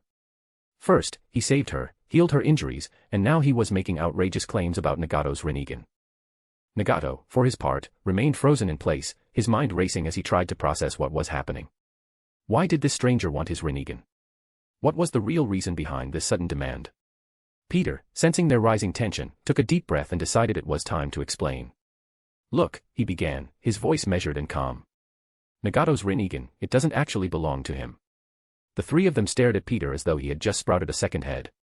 The disbelief was palpable, and it was clear that none of them bought his explanation. Nagato's grip on his own face tightened, his mind rejecting the idea immediately. What are you talking about? Nagato demanded, his voice tinged with frustration. These are my eyes. They've always been mine. Yahiko nodded in agreement, his eyes flashing with defiance. You expect us to believe that nonsense? That the Rinnegan isn't his? Come on. Peter remained unflinching, his calm demeanor never faltering. It's true, he insisted, though he knew they wouldn't believe him at face value. But you don't have to take my word for it. At that moment, Madara, who had been standing quietly off to the side, stepped forward, his presence commanding and imposing. His gaze locked onto Nagato, his crimson Sharingan spinning lazily as he spoke. You can't use those eyes, can you? Madara asked, his voice cold and cutting. Nagato flinched visibly, the question striking him like a physical blow. His Rinnegan eyes, though they glowed with power, had always felt distant, foreign even. He had never fully been able to access their true potential, no matter how hard he tried. The others noticed Nagato's reaction. They knew he couldn't use his eyes, at least not yet, but concern still lingered. Yahiko quickly turned to his friend. Nagato. You okay? Madara continued, his voice low but steady. The reason you can't use those eyes is because they don't belong to you. They never did. While Nagato had the potential to unlock the ability to use the Rinnegan, he hadn't done so yet, giving Peter and Madara some leverage in bartering for them. Nagato's heart pounded in his chest as Madara's words echoed in his mind. What are you saying? He whispered, his voice barely audible over the sound of the rain. Madara's gaze hardened. Those eyes belong to me, he said simply, his tone matter of fact. I gave them to you when you were still a child, long before you knew what power they held. But now, it's time I took them back. Yahiko's eyes widened in disbelief. What are you talking about? He asked, his voice rising in anger. You're saying that Nagato's Rinnegan is yours? That's absurd. Conan, too, was incredulous. You expect us to believe that story? Anyone could make up something like that to steal his eyes. Nagato's hands trembled slightly as they hovered near his face, his heart torn between disbelief and the gnawing feeling that there was some truth to Madara's words. He had always struggled to use the full power of his Rinnegan, but he had always assumed that it was because he wasn't ready, because he wasn't strong enough yet. But now, the seeds of doubt had been planted. Peter, watching the interaction closely, took a step forward, his expression still calm but his voice more serious now. I know this sounds crazy, he admitted. But it's the truth. He's not lying about this. And the sooner you accept that, the sooner we can move forward. Nagato's heart pounded as the realization began to sink in. Could it really be true? Could these eyes, the Rinnegan, the eyes of the Sage of Six Paths, truly not belong to him? Peter stood silently as he observed the doubt and disbelief still etched into the faces of Yahiko, Conan, and Nagato. Despite his explanations and Madara's revelation, it was clear that the trio didn't fully trust his words. Their skepticism lingered in the air, thick and palpable. Realizing that words alone wouldn't be enough to convince them, Peter shrugged casually, his voice calm and unbothered. Look, it doesn't matter if you believe us or not, he said with a nonchalant wave of his hand. The point is, I'm willing to make a trade. Anything you ask for in exchange for the Rinnegan. I'll even give Nagato some new eyes so he won't be blind for the rest of his life. Yahiko's eyes narrowed at the offer, suspicion clear in his expression. He stepped forward, his tone firm as he responded. Nagato's Rinnegan are the eyes of the Sage of Six Paths. Even if he can't fully use them right now, what could you possibly offer that would be equal to something like that? Conan nodded in agreement, standing at Yahiko's side. We don't want to fight you, but we can't agree to this. Her voice was calm but resolute, and it was clear that they were preparing themselves for a confrontation if it came to that. Both Yahiko and Conan turned toward Nagato, silently encouraging him to stand his ground. Despite their gratitude for Peter's earlier help, they couldn't give away such powerful eyes, not even in exchange for a promise. The stakes were simply too high. But Nagato, standing silently behind his two friends, didn't seem as resolute. Unlike Yahiko and Conan, he couldn't ignore the overwhelming power he had just witnessed. Peter had taken down Hanzo, one of the most feared shinobi in the world, with ease. They had feared ever facing Hanzo, believing he was untouchable, and yet Peter had tossed him aside like he was nothing. Nagato's gaze lingered on Peter, and as the rain continued to pour, he swallowed his pride and spoke, his voice low but firm. "You said anything, right?" Yahiko and Conan turned toward him, their eyes wide with alarm.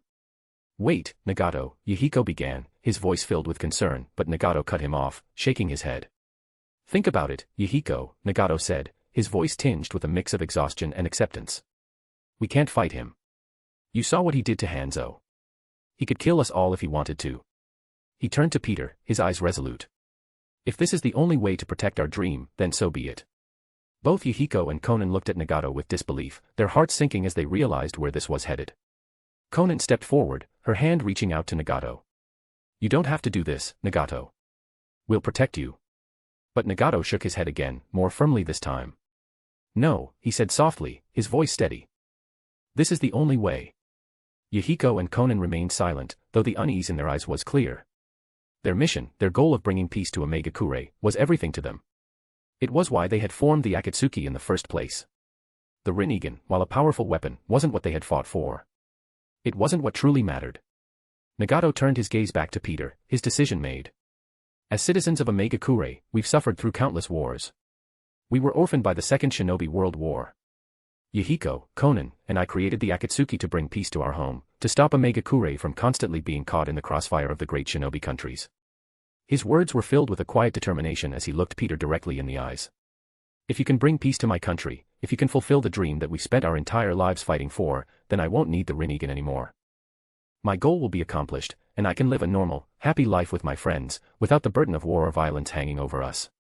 Yahiko and Conan were touched by Nagato's words, their expressions softening as they realized what he was willing to sacrifice for their dream. Though it pained them, they couldn't deny the sincerity in his voice. Peter smiled as he heard Nagato's request. It wasn't about power or greed, Nagato's wish was simple, and it aligned with Peter's own ideals in a way. "You know what?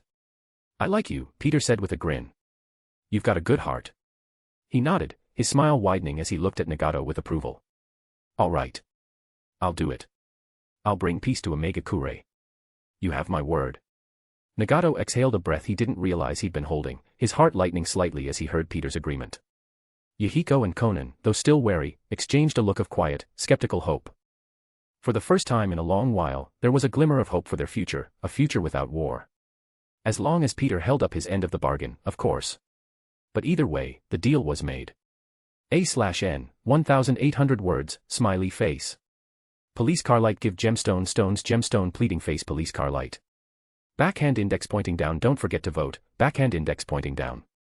Chapter 714, C713 Peace in Omegakure. Police car light insert wiener. GIF/PICs here, most likes wins police car light, A/N, only 2 entries per person. Trophy yesterday's GIF winners, Dark Slayer, trophy, A/N, crown. As the rain continued to fall softly over Omegakure, the tension between Peter and the trio, Yahiko, Conan, and Nagato, was peculiar. Peter had just promised something that seemed impossible, to bring peace to their war-torn village and their country. Yahiko, Conan, and Nagato stood there, still processing the monumental request they had made. They had assumed it would take months, maybe even years, to accomplish. Surely, such a task required careful planning, diplomacy, and time. Lots of time. So when Peter suddenly turned to Madara, Kurama, and his students, Itachi and Shursue, with a casual grin on his face and said, "Okay, let's get this done now so we can get Madara's eyes and get home in time for dinner," the three of them were stunned. Yahiko blinked in confusion, his mind struggling to keep up. "Wait, now," he asked, his voice laced with disbelief. "You're going to bring peace to Omegakure today?" Nagato and Conan shared equally baffled expressions. How could Peter possibly think he could accomplish such a massive task in such a short time? It seemed outlandish, even for someone who had displayed as much power as he had. They began to wonder if this had all been a trick, a way to skim them out of Nagato's Rinnegan. Before Yahiko or Nagato could voice their doubts, the question was asked for them. It was Itachi, Peter's youngest student, who spoke up, his voice filled not with skepticism, but with pure excitement. "How are you going to do it, sensei?" Shursue stood beside him, his eyes gleaming with the same anticipation, clearly eager to see what Peter had in store. Their expressions confused Yahiko, Konan, and Nagato even more. How could these children look so excited? How could they possibly believe that this man could bring peace to Omegakure so quickly? Peter, unfazed by the confusion of the Akatsuki trio, grinned down at his students. "Just watch," he said confidently. "I'll explain later." With that, Peter raised his hands, the air around him crackling with energy. A glowing, golden spell circle materialized in front of him, hovering in midair. The circle was large, intricately detailed with strange symbols and lines that seemed to pulse with a soft, radiant light. It radiated power, so much so that even Yahiko, Konan, and Nagato could feel it from where they stood. Itachi and Shursue's eyes widened with awe, their gazes locked onto the spell circle. As Peter moved his hands, drawing new lines and symbols within the circle, the two children watched intently, their Sharingan spinning as they tried to memorize every detail of the spell. Konan, Yahiko, and Nagato, though skeptical, couldn't tear their eyes away from the sight. There was something about the energy Peter was conjuring, something that felt real. Tangible. It was unlike anything they had ever seen before. Yahiko and Nagato exchanged a glance, their earlier doubts still present, but now mixed with a flicker of hope. Could Peter actually pull this off? Peter's movements were fluid, almost like he was conducting some grand symphony. The lines and symbols he traced in the air began to glow brighter, their light reflecting off the rain-soaked ground. Slowly, the golden spell circle expanded, growing larger and larger until it towered over the group. The villagers of Omegakure, who had been going about their daily lives in the rain, began to notice the strange phenomenon happening in the sky above them. They looked up, their faces reflecting curiosity and confusion as they saw the giant golden circle forming in the clouds. "Hey, what's going on?" one villager asked, shading their eyes against the rain as they stared up at the glowing light. "I don't know," another responded, a sense of unease creeping into their voice. "But whatever it is, it's big." Even from the hospital, where Hanzo and his ninja were being treated for the injuries they had sustained during their battle with Peter, the golden light was impossible to miss. One of Hanzo's elite ninja glanced out the window, his eyes widening in shock. "Lord Hanzo, something's happening in the sky." Hanzo, still weakened from the fight, struggled to sit up, his eyes narrowing as he saw the golden light shining above his village. "What is that?" Meanwhile, Peter continued to work, his hands moving deftly as he completed the spell. The giant golden circle was now fully formed, stretching across the entire village like a massive dome of light.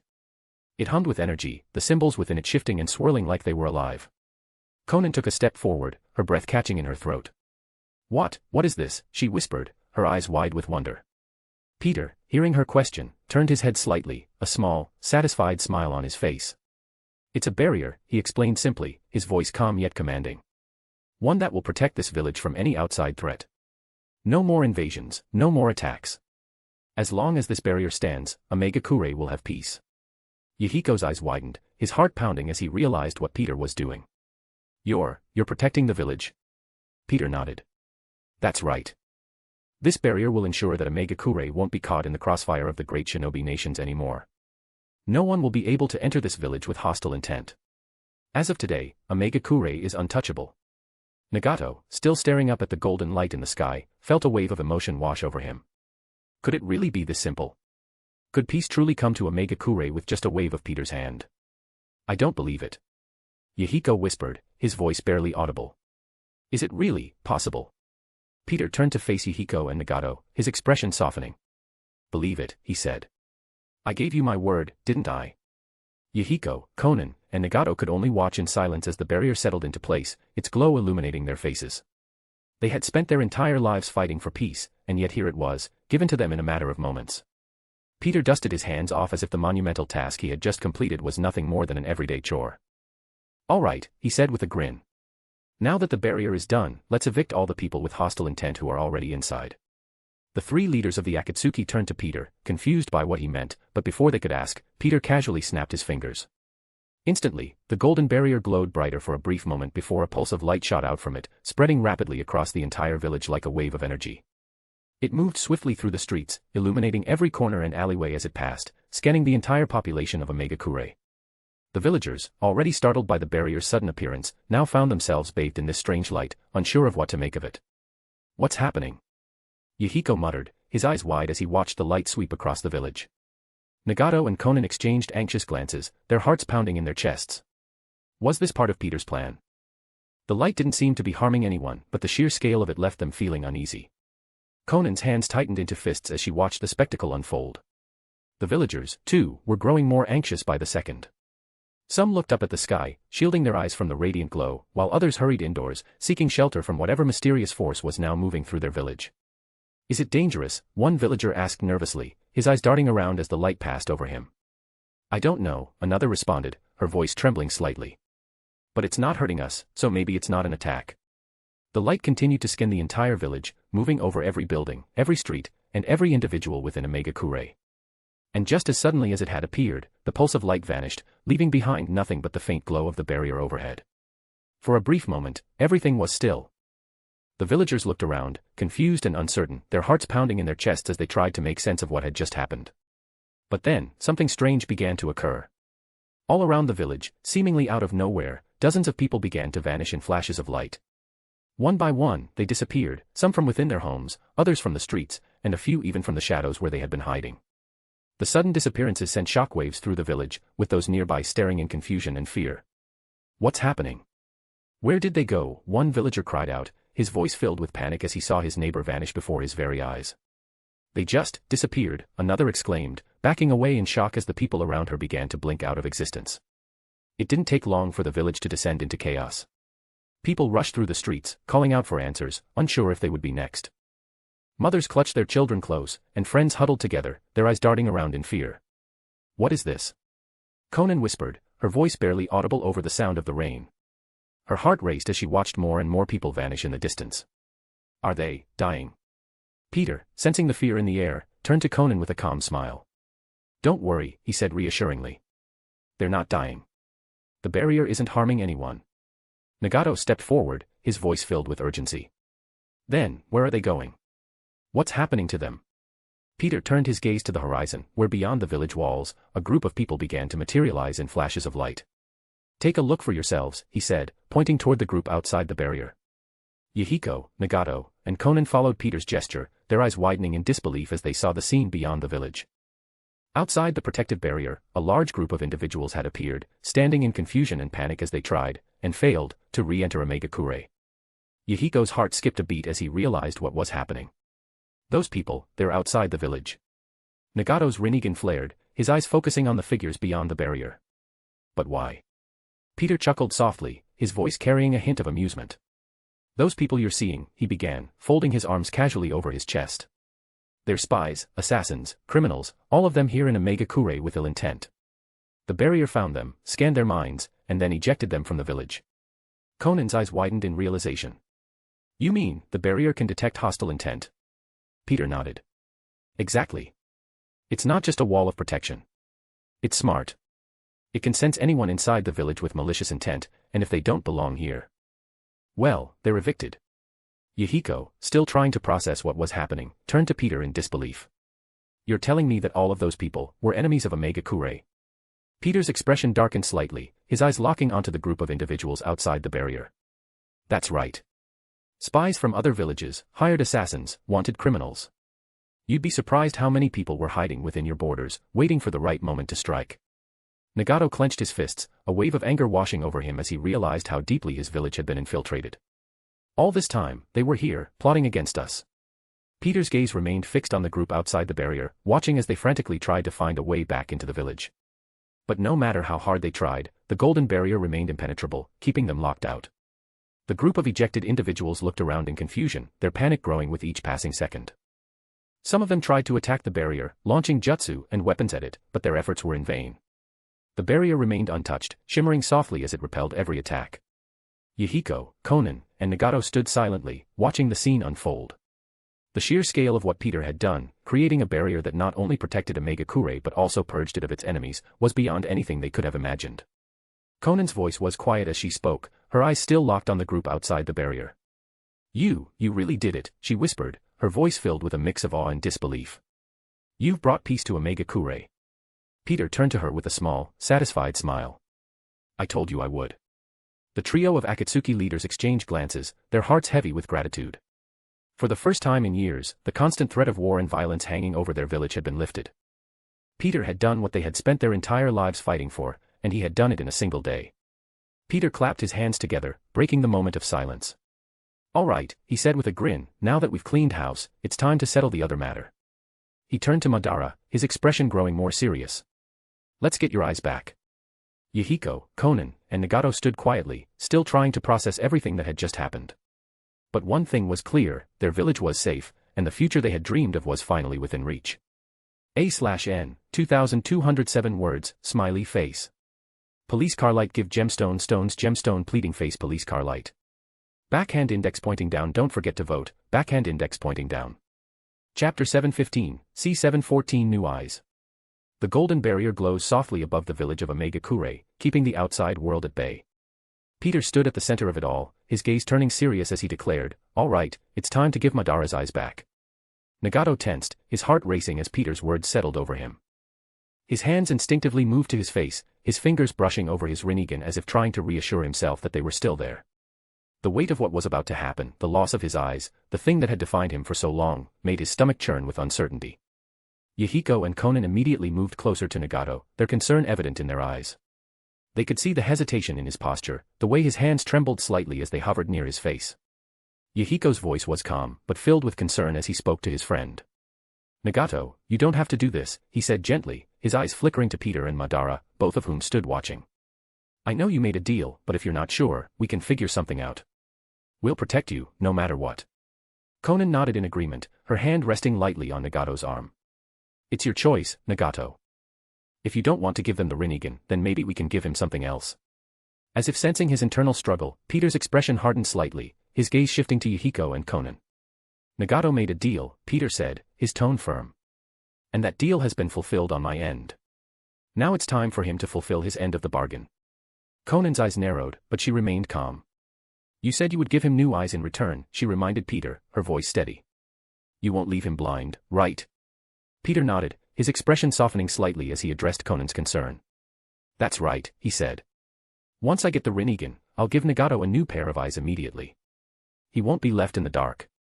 Yahiko and Conan exchanged a glance, their expressions still filled with doubt, but they nodded in understanding. Even though they were still uncertain about the situation, Peter had shown that he was willing to honor his word. Still, they couldn't shake the uneasy feeling in their chests. Suddenly, Madara stepped forward, his presence imposing as he moved closer to Nagato. His crimson Sharingan spun lazily in his eyes as he looked down at the younger men, his voice cold and commanding. "We're not asking any more," Madara said, his tone leaving no room for argument. "The Rinnegan belongs to me. It always has. It's time you upheld the deal, or there will be consequences." The weight of Madara's words hung heavily in the air, the threat clear. Nagato's hands clenched into fists at his sides, his mind spinning with 1,000 different thoughts. He didn't want to lose the Rinnegan, but Peter had already proven himself. And deep down, Nagato knew that fighting back would be futile. Despite the fear gnawing at his insides, Nagato took a deep breath and nodded slowly, his voice quiet but resolute. "I'll do it," he said, his heart heavy with the decision. "You fulfilled your part of the deal, so I'll honor mine." Yahiko and Conan both looked at Nagato with surprise, their eyes wide with disbelief. "Nagato, you don't have to." But Nagato cut them off, his voice firm as he shook his head. "No," he said, more decisively this time. "This is the only way. I trust him." Peter smiled, clearly pleased with Nagato's decision. "Good choice," he said lightly, snapping his fingers. In an instant, a golden glow surrounded Nagato, enveloping him in a soft, ethereal light. His eyes widened as he felt a strange sensation, like the very power inside him was shifting, moving out of his control. Slowly, the glow intensified, and Nagato felt the world around him begin to fade. Darkness crept into his vision, and for the first time in years, he felt truly vulnerable. The Rinnegan, once a part of him, floated from his eyes, hovering above Peter's outstretched hand. Nagato's heart pounded in his chest as he felt the Rinnegan leave him completely, the connection severed. The world went dark. Nagato stood still, his chest rising and falling with shallow breaths as he adjusted to the sudden loss of his sight. For a moment, he felt nothing but fear, fear of the unknown, fear of what would happen next. But despite the darkness surrounding him, there was also a sense of peace. He had honored his word, and in doing so, he had trusted Peter to do the same. Peter, the Rinnegan floating above his outstretched hand, glanced down at the eyes with a satisfied smirk before turning back to Nagato. "Don't worry," he said softly, his tone gentle. "You won't be blind for long. I'm a man of my word, after all." Yahiko and Conan remained by Nagato's side, their hearts heavy with concern as they watched their friend stand blind and vulnerable. But they didn't speak. They trusted Nagato's decision, even if it pained them to see him like this. Meanwhile, Madara's gaze was fixed on the Rinnegan, expecting Peter to hand over his eyes immediately. But instead of doing so, Peter eyed the Rinnegan, a thoughtful expression crossing his face. "You know," he said casually, "before I give these back to you, Madara, I think I'll run a few tests on them." Madara's eyes narrowed, a flicker of suspicion flashing through his crimson Sharingan. "Tests," he repeated, his voice cold and edged with irritation. "What are you talking about?" Peter waved a hand dismissively, his usual calm demeanor unwavering. "Relax. It won't take long," he said, his tone light. "These are the highest-level Sharingan and Rinnegan in existence. I'm curious to see how they work. If I can understand them well enough, I might be able to help Itachi and Shisui evolve their eyes into something like this." At Peter's mention of his students, both Itachi and Shisui perked up, their eyes widening slightly as they glanced at the glowing Rinnegan. They had both been working to master their Sharingan, but the thought of achieving the Rinnegan, or something even stronger, made their hearts race with excitement. Peter's gaze flickered to them for a moment, a small smile tugging at his lips. Or who knows, he thought, turning his attention back to the floating Rinnegan. Maybe I could even make myself a pair of powerful eyes. The Rinne Sharingan in the show was pretty cool, after all. Madara's eyes narrowed further. "Fine," he muttered. "But make it quick." Peter, seemingly unbothered by Madara's growing impatience, raised his free hand, and with a swift motion, began drawing glowing spell circles in the air around the floating Rinnegan. The circles were intricate, filled with runes and symbols that pulsed with a golden light, encircling the eyes as Peter began his analysis. The others watched in silence as the spell circles spun around the Rinnegan, each one emitting a soft hum as it gathered information. Yahiko, Conan, and Nagato exchanged confused glances, unsure of what Peter was doing. Even Itachi and Shisui, who had seen Peter use magic many times before, were watching with rapt attention. Yahiko, his voice filled with uncertainty, spoke up next. "Are you sure this is a good idea?" Peter, still focused on the spell circles, glanced briefly at Yahiko before offering a reassuring smile. "Relax. I'm just studying them," he explained. "I want to understand how they work, that's all." Madara, clearly growing more agitated by the second, took a step forward, his presence imposing. "You had better not damage them," he warned, his voice low and dangerous. Peter met Madara's intense gaze without flinching. "I'm not going to damage them," he said, his tone calm. "And even if I did, what would you do about it?" Madara remained silent, his lips pressed together as he realized there was nothing he could do. The golden spell circles continued to rotate around the Rinnegan, scanning the eyes with meticulous precision. Peter's mind absorbed the information they gathered in real time, processing the complex nature of the Rinnegan's powers and the unique relationship it shared with the Sharingan. The intricate chakra pathways, the genetic factors involved, and the sheer potential that these eyes held, it was all flowing into Peter's consciousness. As the spell circles completed their task, they slowly began to fade, the glowing symbols dissipating into the air as the magical analysis came to an end. Peter blinked, his mind now filled with the knowledge he had sought, a satisfied grin spreading across his face. "All right," Peter said, lowering his hand as the final traces of the spell faded away. "I'm done." Madara's eyes narrowed further, his patience clearly wearing thin. "And," he asked, his voice filled with barely concealed frustration. "What did you learn?" Peter smirked, his eyes gleaming with amusement. "A lot," he said cryptically, offering no further explanation. "But don't worry, your eyes are fine." Madara sighed in relief, turning his attention back to the floating Rinnegan. "Here," Peter said, casually handing over the eyes to Madara. Madara stepped forward, his gaze never leaving the glowing Rinnegan in Peter's hand. He reached out, taking the powerful eyes with a sense of reverence. Peter watched as Madara carefully replaced the Sharingan eyes he had been using with his original Rinnegan. As the connection was made, Madara closed his eyes, a deep breath escaping him as he felt the overwhelming surge of power coursing through his veins once more. His full strength had returned. Madara stood there, silent, his eyes still closed as he savored the sensation. After a brief moment, he opened his eyes, the swirling patterns of the Rinnegan now dominating his gaze. Peter, watching with a smirk, took the discarded Sharingan eyes that Madara had been using and casually stashed them in his storage necklace. He had plans for those eyes later, but for now, they were tucked away safely. While Madara continued to take in the return of his full strength, Peter turned to the blind Nagato. "Hold still," Peter said softly as he approached Nagato. Nagato, though initially startled by Peter's words, did as instructed, standing still as Peter raised his hands once more. A soft golden glow enveloped Peter's palms as he began to weave his magic. This time, the spell was different, gentler, more focused. Nagato blinked, unsure of what Peter was about to do, but before he could ask, a warm sensation spread across his face. The golden light seemed to seep into his skin, and slowly but surely, something incredible began to happen. Peter wasn't giving Nagato someone else's eyes. He was healing him, regrowing his original eyes. Nagato's body shuddered as the magic flowed through him, and after a moment, he let out a gasp. His knees buckled, and he collapsed briefly, his body trembling as he felt an overwhelming sensation of weakness wash over him. "Easy," Peter said calmly, catching Nagato's arm to steady him. "You'll feel a little weak at first." Nagato took a few deep breaths, his vision still blurry as he blinked repeatedly, trying to adjust to the sensation of having his original eyes again. But then, something remarkable happened. A wave of energy surged through his body, filling him with a sense of vitality he hadn't felt in years. His muscles, once worn and fatigued, felt stronger, and his mind, once clouded by the constant strain of the Rinnegan, felt clearer than ever. Peter stepped back, allowing Nagato to fully take in the transformation. "How do you feel?" he asked, a knowing smile on his face. Nagato blinked again, his vision now fully restored.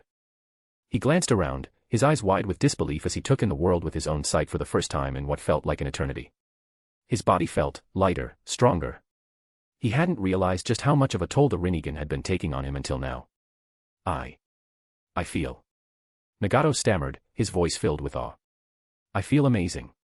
Yahiko and Conan, who had been watching in silence, rushed over to their friend, concern and joy mixing in their expressions. "Nagato?" Yahiko asked, his voice filled with hope. "Are you okay?" Nagato nodded slowly, a look of disbelief still on his face. "Yes, more than okay. I haven't felt this strong in years." Peter crossed his arms over his chest, his smirk widening as he explained.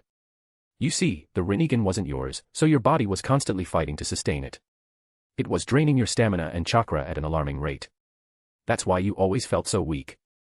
But now, with the Rinnegan gone and your original eyes restored, your body is finally back to where it should be." Nagato's eyes widened in shock as Peter's words sank in.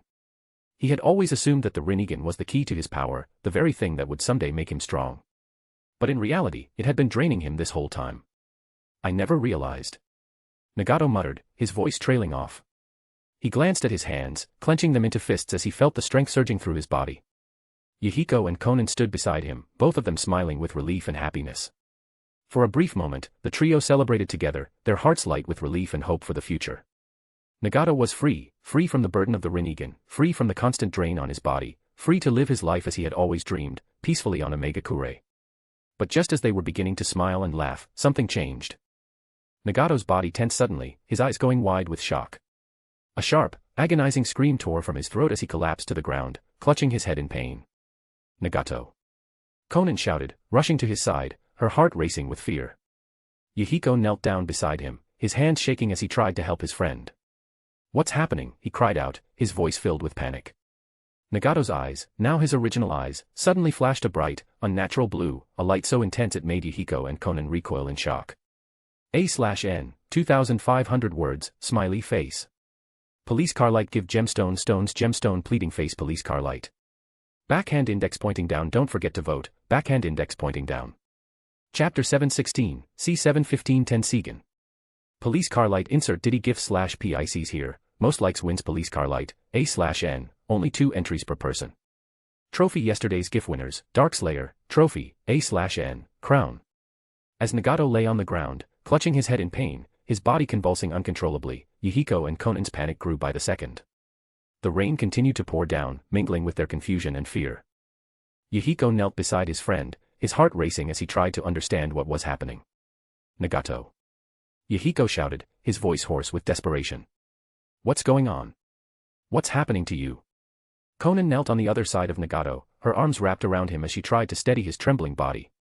"Stay with us, Nagato," she whispered, her voice trembling as her heart raced with fear. She could feel the tension coursing through his body, the pain evident in every shudder. But she had no idea how to help him. Nagato's screams pierced through the air, his hands clutching his head as if trying to contain something inside. His body shook violently, his muscles tensing and spasming uncontrollably. Yahiko's eyes darted up toward Peter, desperation clear in his gaze. "Peter," he yelled, his voice filled with a mixture of anger and fear. "What the hell is happening to him? What did you do?" Peter remained calm, standing a few feet away, his eyes focused intently on Nagato. He hadn't done anything, and yet, something unexpected was happening. Something new was awakening inside Nagato. He watched the scene with a look of mild curiosity, observing Nagato's convulsions as if it were an interesting puzzle. Without responding to Yahiko's frantic questions, Peter stepped forward, his movements slow and measured. "Move aside," he said calmly. "Let me check on him." Conan hesitated, glancing between Peter and Yahiko. Both of them were panicking, but Peter's calm demeanor gave her a small sense of hope. Perhaps he knew what was happening.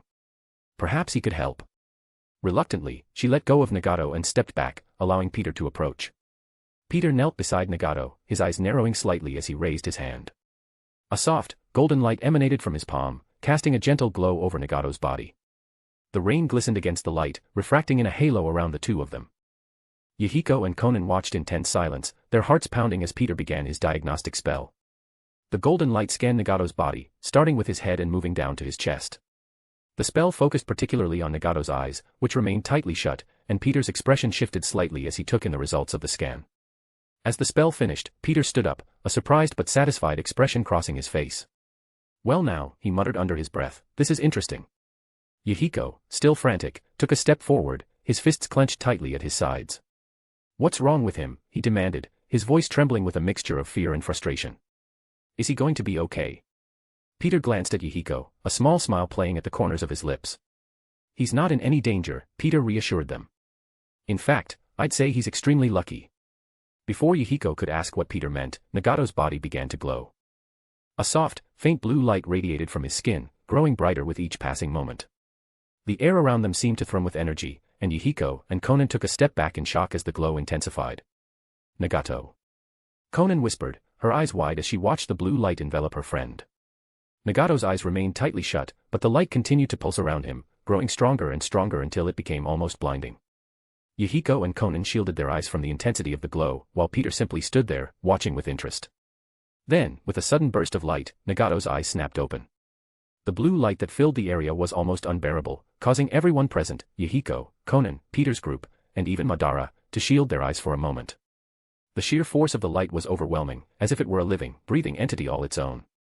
When the light finally began to fade, the intensity lessening, Yahiko and Conan hesitantly lowered their hands, their hearts pounding in their chests. They stared in disbelief at what they saw before them. Nagato's eyes were no longer the Rinnegan he had once possessed. Instead, they glowed with an icy blue hue, the irises swirling with intricate, otherworldly patterns. The power emanating from his eyes was unmistakable, but it was unlike anything they had ever seen before. Peter stood there, his grin morphing into a contemplative frown, as he muttered to himself, "I didn't expect this." Yahiko, still in shock, stared at Nagato's glowing blue eyes, his mind racing as he tried to comprehend what had just happened. What is this?" Nagato, still disoriented from the intense pain and the sudden change, blinked several times, his vision slowly adjusting to the new power coursing through him. His body felt lighter, stronger, but his mind was filled with questions. What had happened to him? What were these new eyes? Peter looked at Nagato, a sense of amusement and intrigue in his gaze. "Congratulations, Nagato," Peter said softly, his voice filled with genuine admiration. "You've just awakened the Tensigan." Yahiko and Conan stared at Peter in disbelief, their eyes wide as they processed his words. "The Tensigan." Conan repeated, her voice filled with confusion. What is that?" Peter remained calm, his gaze fixed on Nagato as he considered his response. After a brief pause, he began to explain. "Those are called the Tensigan," Peter said, his voice steady and serious. "It's a dojutsu that's on par with the Rinnegan. Very few people in this world even know about its existence." "Tensigan." Yahiko repeated, his brows furrowed in confusion. "I've never heard of it." Peter nodded. "I'm not surprised. The Tensigan is incredibly rare and nearly impossible to achieve. It's a combination of the Byakugan, those white eyes you might have heard about from the Hyuga clan, and Otsutsuki chakra. Normally, for someone to awaken the Tensigan, they need to be from the Otsutsuki clan and receive a Byakugan from a Hyuga, or the other way around." Conan's eyes widened as she absorbed this information. "The Byakugan? You mean the eyes that give full 360-degree vision and can see chakra points?" she asked, trying to understand. Peter nodded.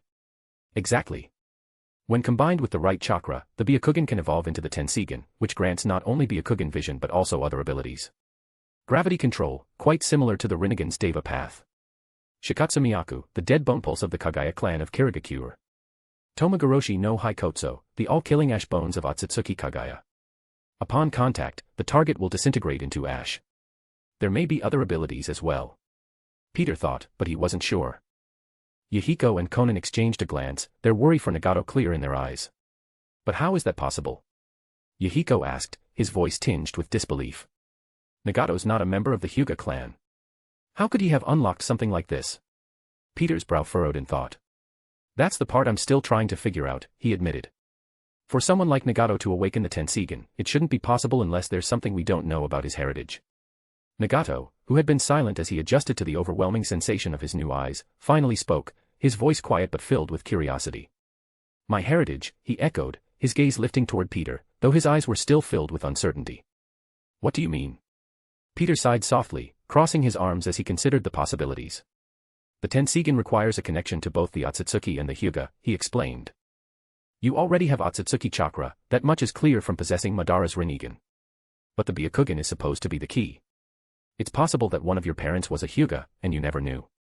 If that's true, then your eyes carried the potential for this transformation all along.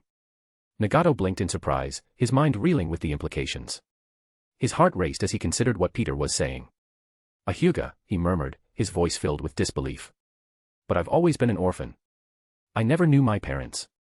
Konan and Yahiko exchanged a worried glance, sensing the turmoil Nagato was experiencing. Nagato. Konan began softly, her hand resting on his arm. If this is true. If you really are a Hyuga, that means you might have family out there. You could have relatives still alive in Konoha. Nagato's heart skipped a beat at the thought. Family. He had lived his entire life without knowing his heritage, without ever feeling the warmth of a family. Could it really be possible that he had living relatives? His mind swirled with questions, his emotions conflicted as hope and uncertainty warred within him. Peter watched Nagato's reaction closely, understanding the weight of what he had just revealed. He had seen the same reaction from others in similar situations, orphans who discovered they had family after years of living in isolation. It was a difficult reality to process, but it also opened up new possibilities for Nagato's future. Yahiko placed a reassuring hand on Nagato's shoulder. If this is true, Nagato, maybe we should go to Konoha, he suggested. You might find answers there. And if you really are connected to the Hyuga clan, they might help you train your new eyes. Konan nodded in agreement, her voice gentle. We've spent our lives fighting for peace in Omega Kure, but you deserve to know who you are, Nagato. Maybe this is your chance to find out. Nagato's mind raced as he considered their words.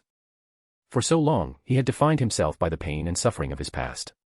But now, for the first time, he felt a flicker of hope, a chance to discover something more, something beyond the endless cycle of war and destruction. After a moment of silence, Nagato nodded slowly, his voice quiet but determined. I want to know, he said, his gaze steady. I want to find out if I have family in Konoha. If there are answers there, I need to see them for myself. Yahiko and Konan smiled, their relief evident as they saw the resolve in Nagato's eyes.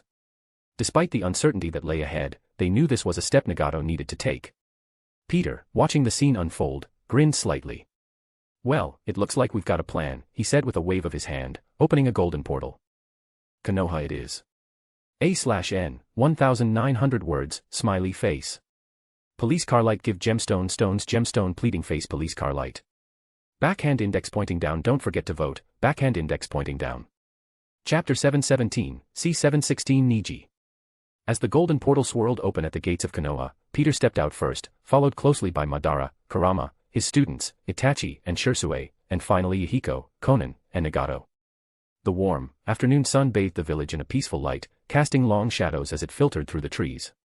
The sound of birds chirping filled the air, a stark contrast to the perpetual rain that had become the soundtrack of Yahiko, Konan, and Nagato's lives back in Omega Kure. Nagato blinked, his newly awakened eyes adjusting to the vibrant colors around him. Yahiko stood still for a moment, his mouth slightly agape as he took in the bustling village, his head turning to observe the children playing in the distance and the relaxed demeanor of the villagers. Konan's gaze was softer, more contemplative, but no less awed by the tranquility of this place. It's so calm, Yahiko muttered under his breath, his voice tinged with disbelief. It's hard to believe a place like this exists. Konan nodded, her eyes following the movements of a young couple walking hand in hand, laughter and joy in their steps. Compared to home, this almost feels unreal. Nagato remained silent, his thoughts clouded by the contrast between the peace here and the endless struggle they had known. He glanced at Yahiko and Konan, seeing his own feelings mirrored in their expressions. But something else lingered in the back of their minds. Do you think we'll see him here? Konan asked quietly, her voice carrying the weight of nostalgia. Yahiko's lips tightened into a thin line. It's been so long. I didn't think we'd get the chance, but maybe. His voice trailed off as he glanced toward Nagato. What do you think, Nagato? Do you think Jiraiya-sensei is still here? Nagato frowned, his mind racing back to their memories of their mentor. I don't know, he replied softly. But if he is, I suppose we'll find out soon enough. As they exchanged these words, a hush fell over the crowd near the gates. The villagers and travelers, some lined up to enter the village, parted like the sea, their eyes wide with a mixture of curiosity and fear as they noticed Peter and his group stepping through the portal. Whispers spread quickly among the gathered crowd, and even the gate guards tensed, reaching for their weapons as they prepared to stop the newcomers from entering. But before they could act, a group of Umbu appeared, materializing from the shadows like specters. Their masked faces turned toward the guards, and the leader of the Umbu team, a tall figure with sharp, alert movements, stepped forward. He moved with purpose, stopping the gate guards with a mere glance. The Umbu leader then turned to Peter, bowing deeply and with great respect. Welcome back to the village, Peter, the Umbu leader said, his voice reverent. The Hokage has requested your presence at your earliest convenience. The crowd around them murmured in astonishment. The way the Umbu addressed Peter, combined with the fact that the Hokage was asking rather than demanding his presence, left them wondering who this mysterious figure was. Even the merchants and officials waiting at the gate began to eye Peter with newfound interest, recognizing that he held a significant position within Konoha. One merchant, a man dressed in opulent robes and flanked by a group of attendants, saw an opportunity. He stepped forward, his eyes gleaming with ambition as he prepared to speak. Perhaps, with Peter's favor, he could secure special treatment or favorable terms for his dealings. But before he could utter a word, another group of Umbu appeared, kunai gleaming in the sunlight as they pressed the blades against the merchant's throat, as well as the necks of his attendants. The merchant froze, his face draining of color as he realized the severity of his mistake. Step back, one of the Umbu growled. The merchant swallowed hard, nodding vigorously as he and his attendants stumbled backward, their ambitions snuffed out as quickly as they had arisen. Unfazed by the scene behind him, Peter nodded in acknowledgement to the Umbu leader. Thank you. I'll visit Minato once I've handled a few things. The Umbu leader bowed again before stepping aside, clearing the path into the village. Peter moved forward, his expression calm as ever, his companions following in step. Yahiko, Conan, and Nagato hesitated for a moment, still overwhelmed by the grandeur of the village and the respect Peter commanded. But soon, they fell into line, their thoughts racing as they took in their surroundings. As they crossed the gates, Shisui leaned toward Itachi, his voice filled with admiration. Sensei is so cool, he muttered under his breath, unable to hide the awe in his tone. Itachi, usually more reserved, gave a slight nod of agreement. He is, he said simply, his eyes fixed on Peter as they entered the village. As they made their way deeper into the village, the streets gradually grew quieter as they approached, the once busy village now giving way to a more exclusive area where only members of the Hyuga clan resided. Yahiko, Conan, and Nagato trailed behind Peter, still taking in the sights of the village. Their expressions were a mix of awe and hesitation, their minds wrestling with the weight of the journey they were about to embark on. We're heading to the Hyuga clan, Peter explained, his eyes focused ahead. If Nagato has any relatives in the village, this is where we'll find them. And even if he doesn't, with his new eyes, the Hyuga won't be foolish enough to turn him away. Nagato, still grappling with the strange power coursing through his body, gave a small nod. He trusted Peter's judgment, even if he was still unsure about the implications of this newfound connection to the Hyuga. As they approached the gates of the Hyuga compound, two guards stationed at the entrance immediately stiffened at the sight of Peter and Madara. Their eyes widened with fear and recognition, their hands trembling as they quickly bowed and stepped aside, making way for the group to enter. Welcome to the Hyuga compound, one of the guards stammered. Please, you are invited inside. The clan head has instructed us to be ready for your arrival, should you ever come. Without a word, Peter nodded and continued forward, his presence commanding respect without effort. Yahiko and Conan exchanged uneasy glances, while Nagato silently followed, his thoughts fixated on what lay ahead. Meanwhile, inside the main residence of the Hyuga clan, Hayashi Hyuga sat with his brother Hisashi. They spoke quietly, tense looks on their faces. Hisashi's forehead bore the unmistakable mark of the caged bird seal, a symbol of the oppressive power dynamic between the main and branch families of the Hyuga. The elders, they refused to change, Hayashi muttered, his frustration evident. Even after all these years, they cling to their power over the branch family, using that cursed seal as a tool for control. Hisashi, head of the branch family, sighed deeply. It's not just about the seal, brother. The system itself is designed to keep us divided, and as long as the elders remain in power, they'll keep using the seal to suppress us. Hayashi's fists clenched. I despise seeing you wear that mark. If I could, I would have it removed today. But we can't act rashly, Hisashi replied, his voice calm but firm. We need to be strategic. The elders won't give up their hold so easily. Soon enough, their conversation was interrupted when a Hyuga ninja appeared before them, kneeling respectfully. Hayashi's brow furrowed, ready to scold the interruption, but before he could speak, the ninja delivered his message. Forgive my intrusion, Hayashi-sama, Hisashi-sama. Peter and Madara Uchiha have arrived at the gates and are on their way here. Hayashi and Hisashi both froze, their eyes widening. The weight of the situation hit them instantly as they stood from their seats, exchanging a look of disbelief. "Lead us to them," Hayashi commanded, his tone suddenly much more serious. The brothers moved swiftly, following the ninja out of the room. As they stepped into the front courtyard of the clan head's residence, Hisashi's 1-year-old son, Niji, was playing on the lawn, while Hayashi's wife sat nearby, cradling their newborn daughter, Hinata, alongside Hisashi's wife. As the two wives saw Hayashi and Hisashi walk out, they smiled, thinking the meeting must be over, about to greet them, but their words caught in their throats as they noticed the worried expressions on their husbands' faces. Following their gazes, they saw Peter and his group approaching the courtyard. Shursue, Itachi, Yahiko, Konan, and Nagato followed closely behind, while Madara and Kurama walked at each of Peter's sides. The atmosphere grew tense, the weight of Peter's power and reputation palpable. Niji, oblivious to the tension, toddled up to the group, his small legs carrying him quickly to Peter. The toddler looked up at Peter with wide eyes, frowning in concentration. "Why you? You shouldn't be here," Niji stammered, his voice full of childish innocence. You'll get in big trouble if you don't leave." The courtyard fell silent, every eye now on Peter and the small boy. Hisashi and his wife's hearts clenched with fear, their breaths catching in their throats as they watched the scene unfold. They knew of Peter's power, and the stories they had heard of him were enough to make anyone wary. To see their son boldly reprimanding Peter was enough to send them into a panic. Before they could rush forward to apologize, Peter knelt down, a smile on his face as he looked at the brave little boy. "It's okay," Peter said gently. "I was invited, so I shouldn't get in trouble." But as he spoke, his eyes caught sight of the mark on Niji's forehead, the cursed caged bird seal. His smile faltered, turning into a deep frown. The atmosphere around him shifted, and once again, the tension in the air skyrocketed. Hisashi's heart sank as he hurried forward, bowing deeply. "Forgive my son's rudeness." Peter cut him off, his eyes still focused on Niji's forehead. Slowly, Peter raised his hand, his finger glowing with a soft golden light. Hisashi froze, his breath catching in his throat as he watched in fear. With a swift motion, Peter flicked Niji on the forehead. The world seemed to stop as Niji flinched, holding his stinging forehead with a confused expression, tears welling up in his eyes. "Why'd you do that?" Niji asked, his voice a mixture of anger and fear. Peter smiled again, this time more warmly. "You had this ugly mark on your forehead," he explained casually. "I did you a favor and got rid of it." Hisashi blinked, confusion and disbelief flooding his mind. That's impossible," he began, shaking his head. "A flick can't remove the caged bird seal." But as Niji turned around to face his parents, their eyes widened in shock. The mark, the seal that had been placed on Niji's forehead at birth, was gone. Hisashi and his wife gasped, unable to believe what they were seeing. Their son was no longer marked by the caged bird seal. A/N, 1900 words, smiley face. Police car light give gemstone stones gemstone pleading face police car light. Backhand index pointing down don't forget to vote, backhand index pointing down. Chapter 718, C717 Hyuga Reckoning. Police car light insert PTSD GIF/PICs here, most likes wins police car light, A/N, only 2 entries per person. Trophy yesterday's GIF winners, Ben Bagman, trophy, A/N, crown. The air seemed to freeze in the Hyuga courtyard as the implications of Peter's actions began to sink in.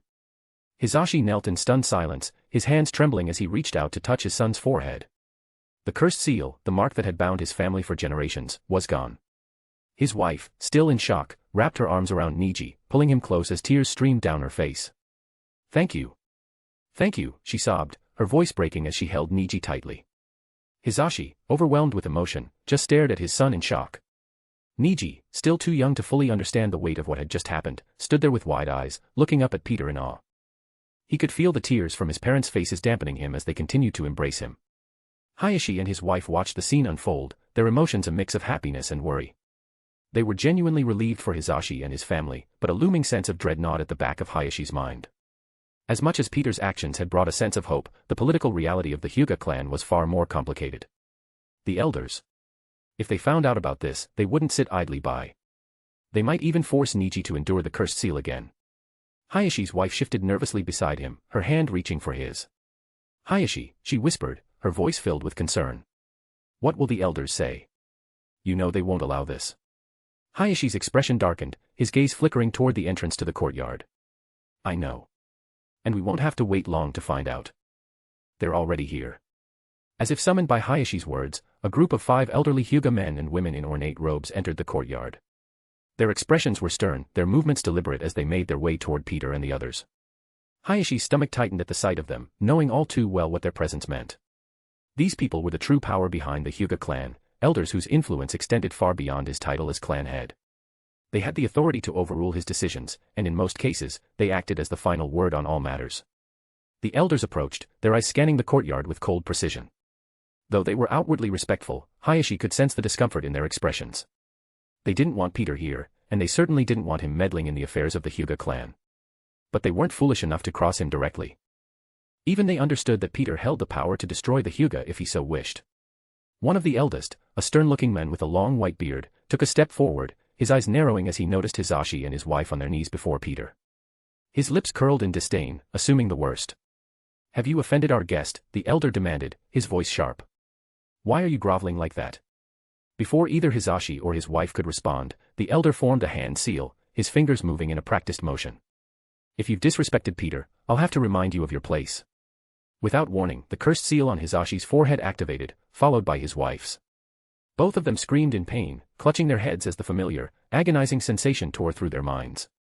Their bodies convulsed, unable to resist the torment inflicted by the seal. Niji watched in horror, his small voice trembling as he called out to his parents. "Mom. Dad." The elders froze, their eyes snapping toward Niji.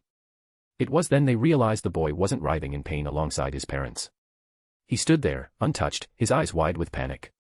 One by one, the elders' gazes shifted to Niji's forehead.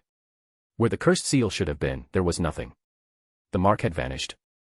"What?" one of the female elders muttered, her voice filled with disbelief. "The seal. It's gone." Meanwhile, Madara stood at Peter's side, his eyes narrowing as he observed the chaos unfolding before him. His lips curled in disdain as he watched Hisashi and his wife writhing in pain, their bodies contorting under the torture of the cursed seal. The screams that echoed through the courtyard didn't faze him, but the barbarity of the act itself struck a chord deep within.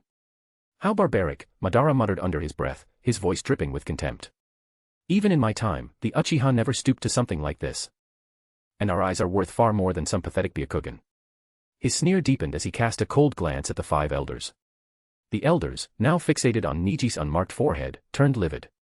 Their once measured and respectful demeanor toward Peter evaporated, replaced by an ugly rage. They marched past Hisashi and his wife, completely ignoring their agonized cries and their sobbing son.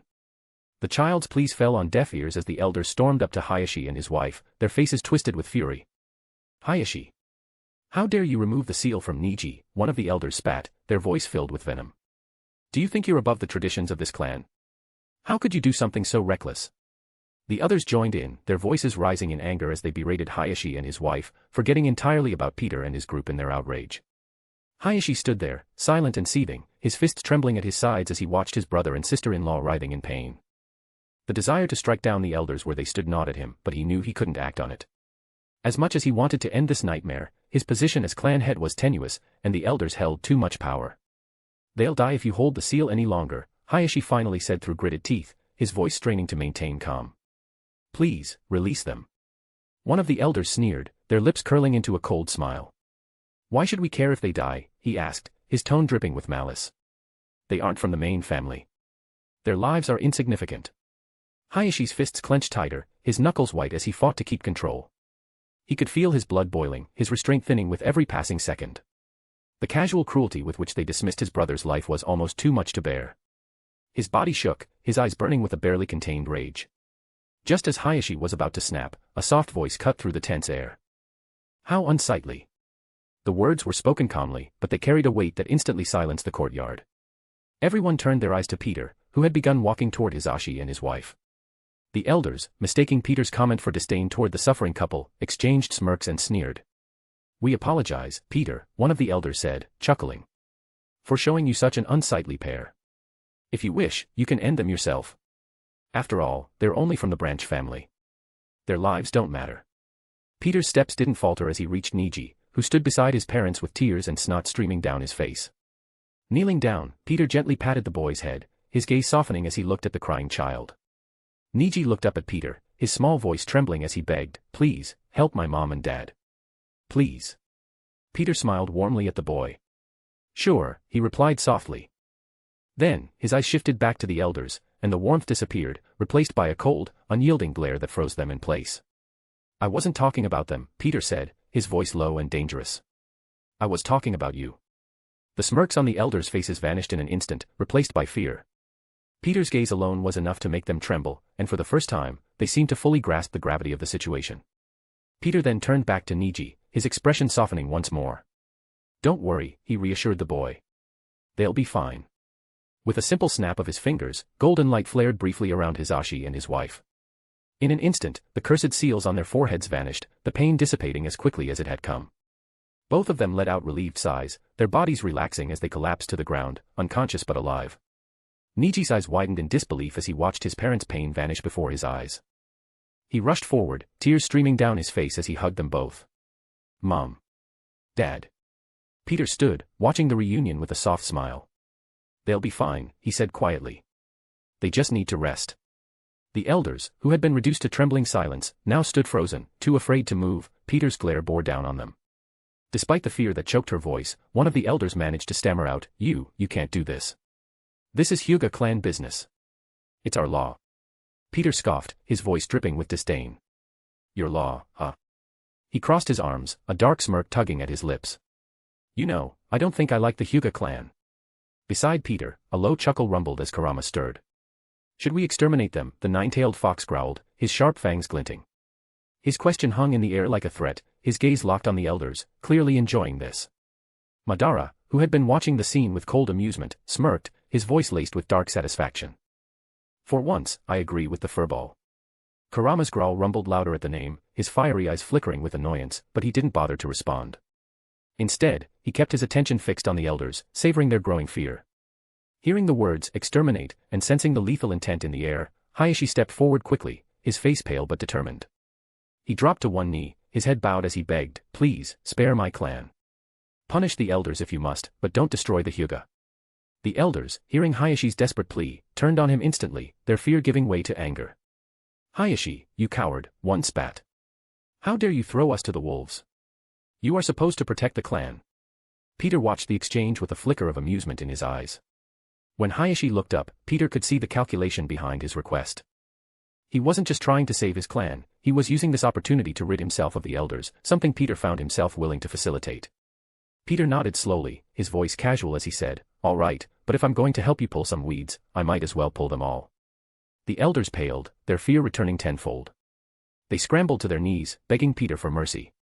Please, spare us. We'll change. We'll. Peter ignored their pleas, his eyes shifting to Madara. Madara, deal with these elders and get them to give you every name of those who have misused the branch family seal to abuse their power. Madara's smirk widened, his Sharingan spinning lazily as he stepped forward. And what should I do with them once I have the information? He asked, his voice thick with dark anticipation. Peter tilted his head toward Kurama, whose smirk widened dangerously. Give the information to Kurama, Peter replied. He'll handle exterminating the vermin hiding in the Hyuga clan. Kurama chuckled, the low, menacing sound causing the elders to tremble even more. Before Peter could say anything else, Yahiko stepped forward, flanked by Nagato and Konan. Yahiko's eyes gleamed with righteous fury as he said, We'll help with that as well. This kind of injustice shouldn't be allowed to continue. The elders' pleas for mercy grew more frantic as they realized their fates were sealed. Desperation setting in, they made a last-ditch effort to escape. In a swirl of leaves, they disappeared from sight, their decades of training and experience as ninja kicking in. But they weren't the only ones with that skill. In an instant, Madara vanished as well, his smirk widening as he pursued them. Barely a second passed before they reappeared in the courtyard, Madara standing over the elders with his arms crossed. Too slow.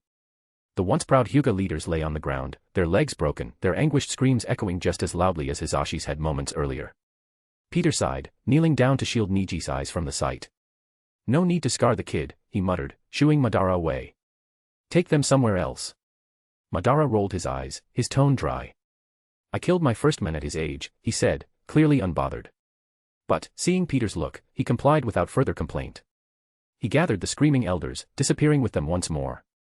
As the chaotic scene dissipated, Peter rose to his feet, dusting off his hands as if nothing had happened. His expression turned serious as he walked up to Hayashi, who was still kneeling, his mind reeling from the events that had just transpired. Now, Peter said, his tone shifting back to business, onto the matter that brought me here in the first place. Hayashi blinked, momentarily stunned by the sudden change in tone. Yes. Of course. What can I help you with, Peter? Peter glanced over his shoulder at his group, then pointed directly at Nagato. I have a long-lost family member of yours who's hoping to see if he has any direct relatives here in the village. Would you be able to help? Hayashi's brow furrowed, his gaze sweeping over the group. His eyes lingered on Nagato, noting the unusual color of his eyes but not quite understanding. A family member, he asked, confused. But, none of them have the Byakugan. Peter's smirk returned, a knowing gleam in his eyes. That's because Nagato here doesn't have the Byakugan. He has something much stronger. He has the Tensigan. Hayashi furrowed his brow. The Tensigan, he echoed, unfamiliar with the term. Peter nodded. An evolved and much more powerful version of the Byakugan. A/N, 2340 words, smiley face. Police car light give gemstone stones gemstone pleading face police car light. Backhand index pointing down don't forget to vote, backhand index pointing down. Chapter 719, no chapters today, sorry. I've been overwhelmed with family stuff recently. I'll post next week, I promise. Chapter 720, new story is out. Demon Air. New fanfic is out. It's called Demon Air. Give it a try and see if you like it. And as always your stones are appreciated on the new story as well. Thanks folded hands.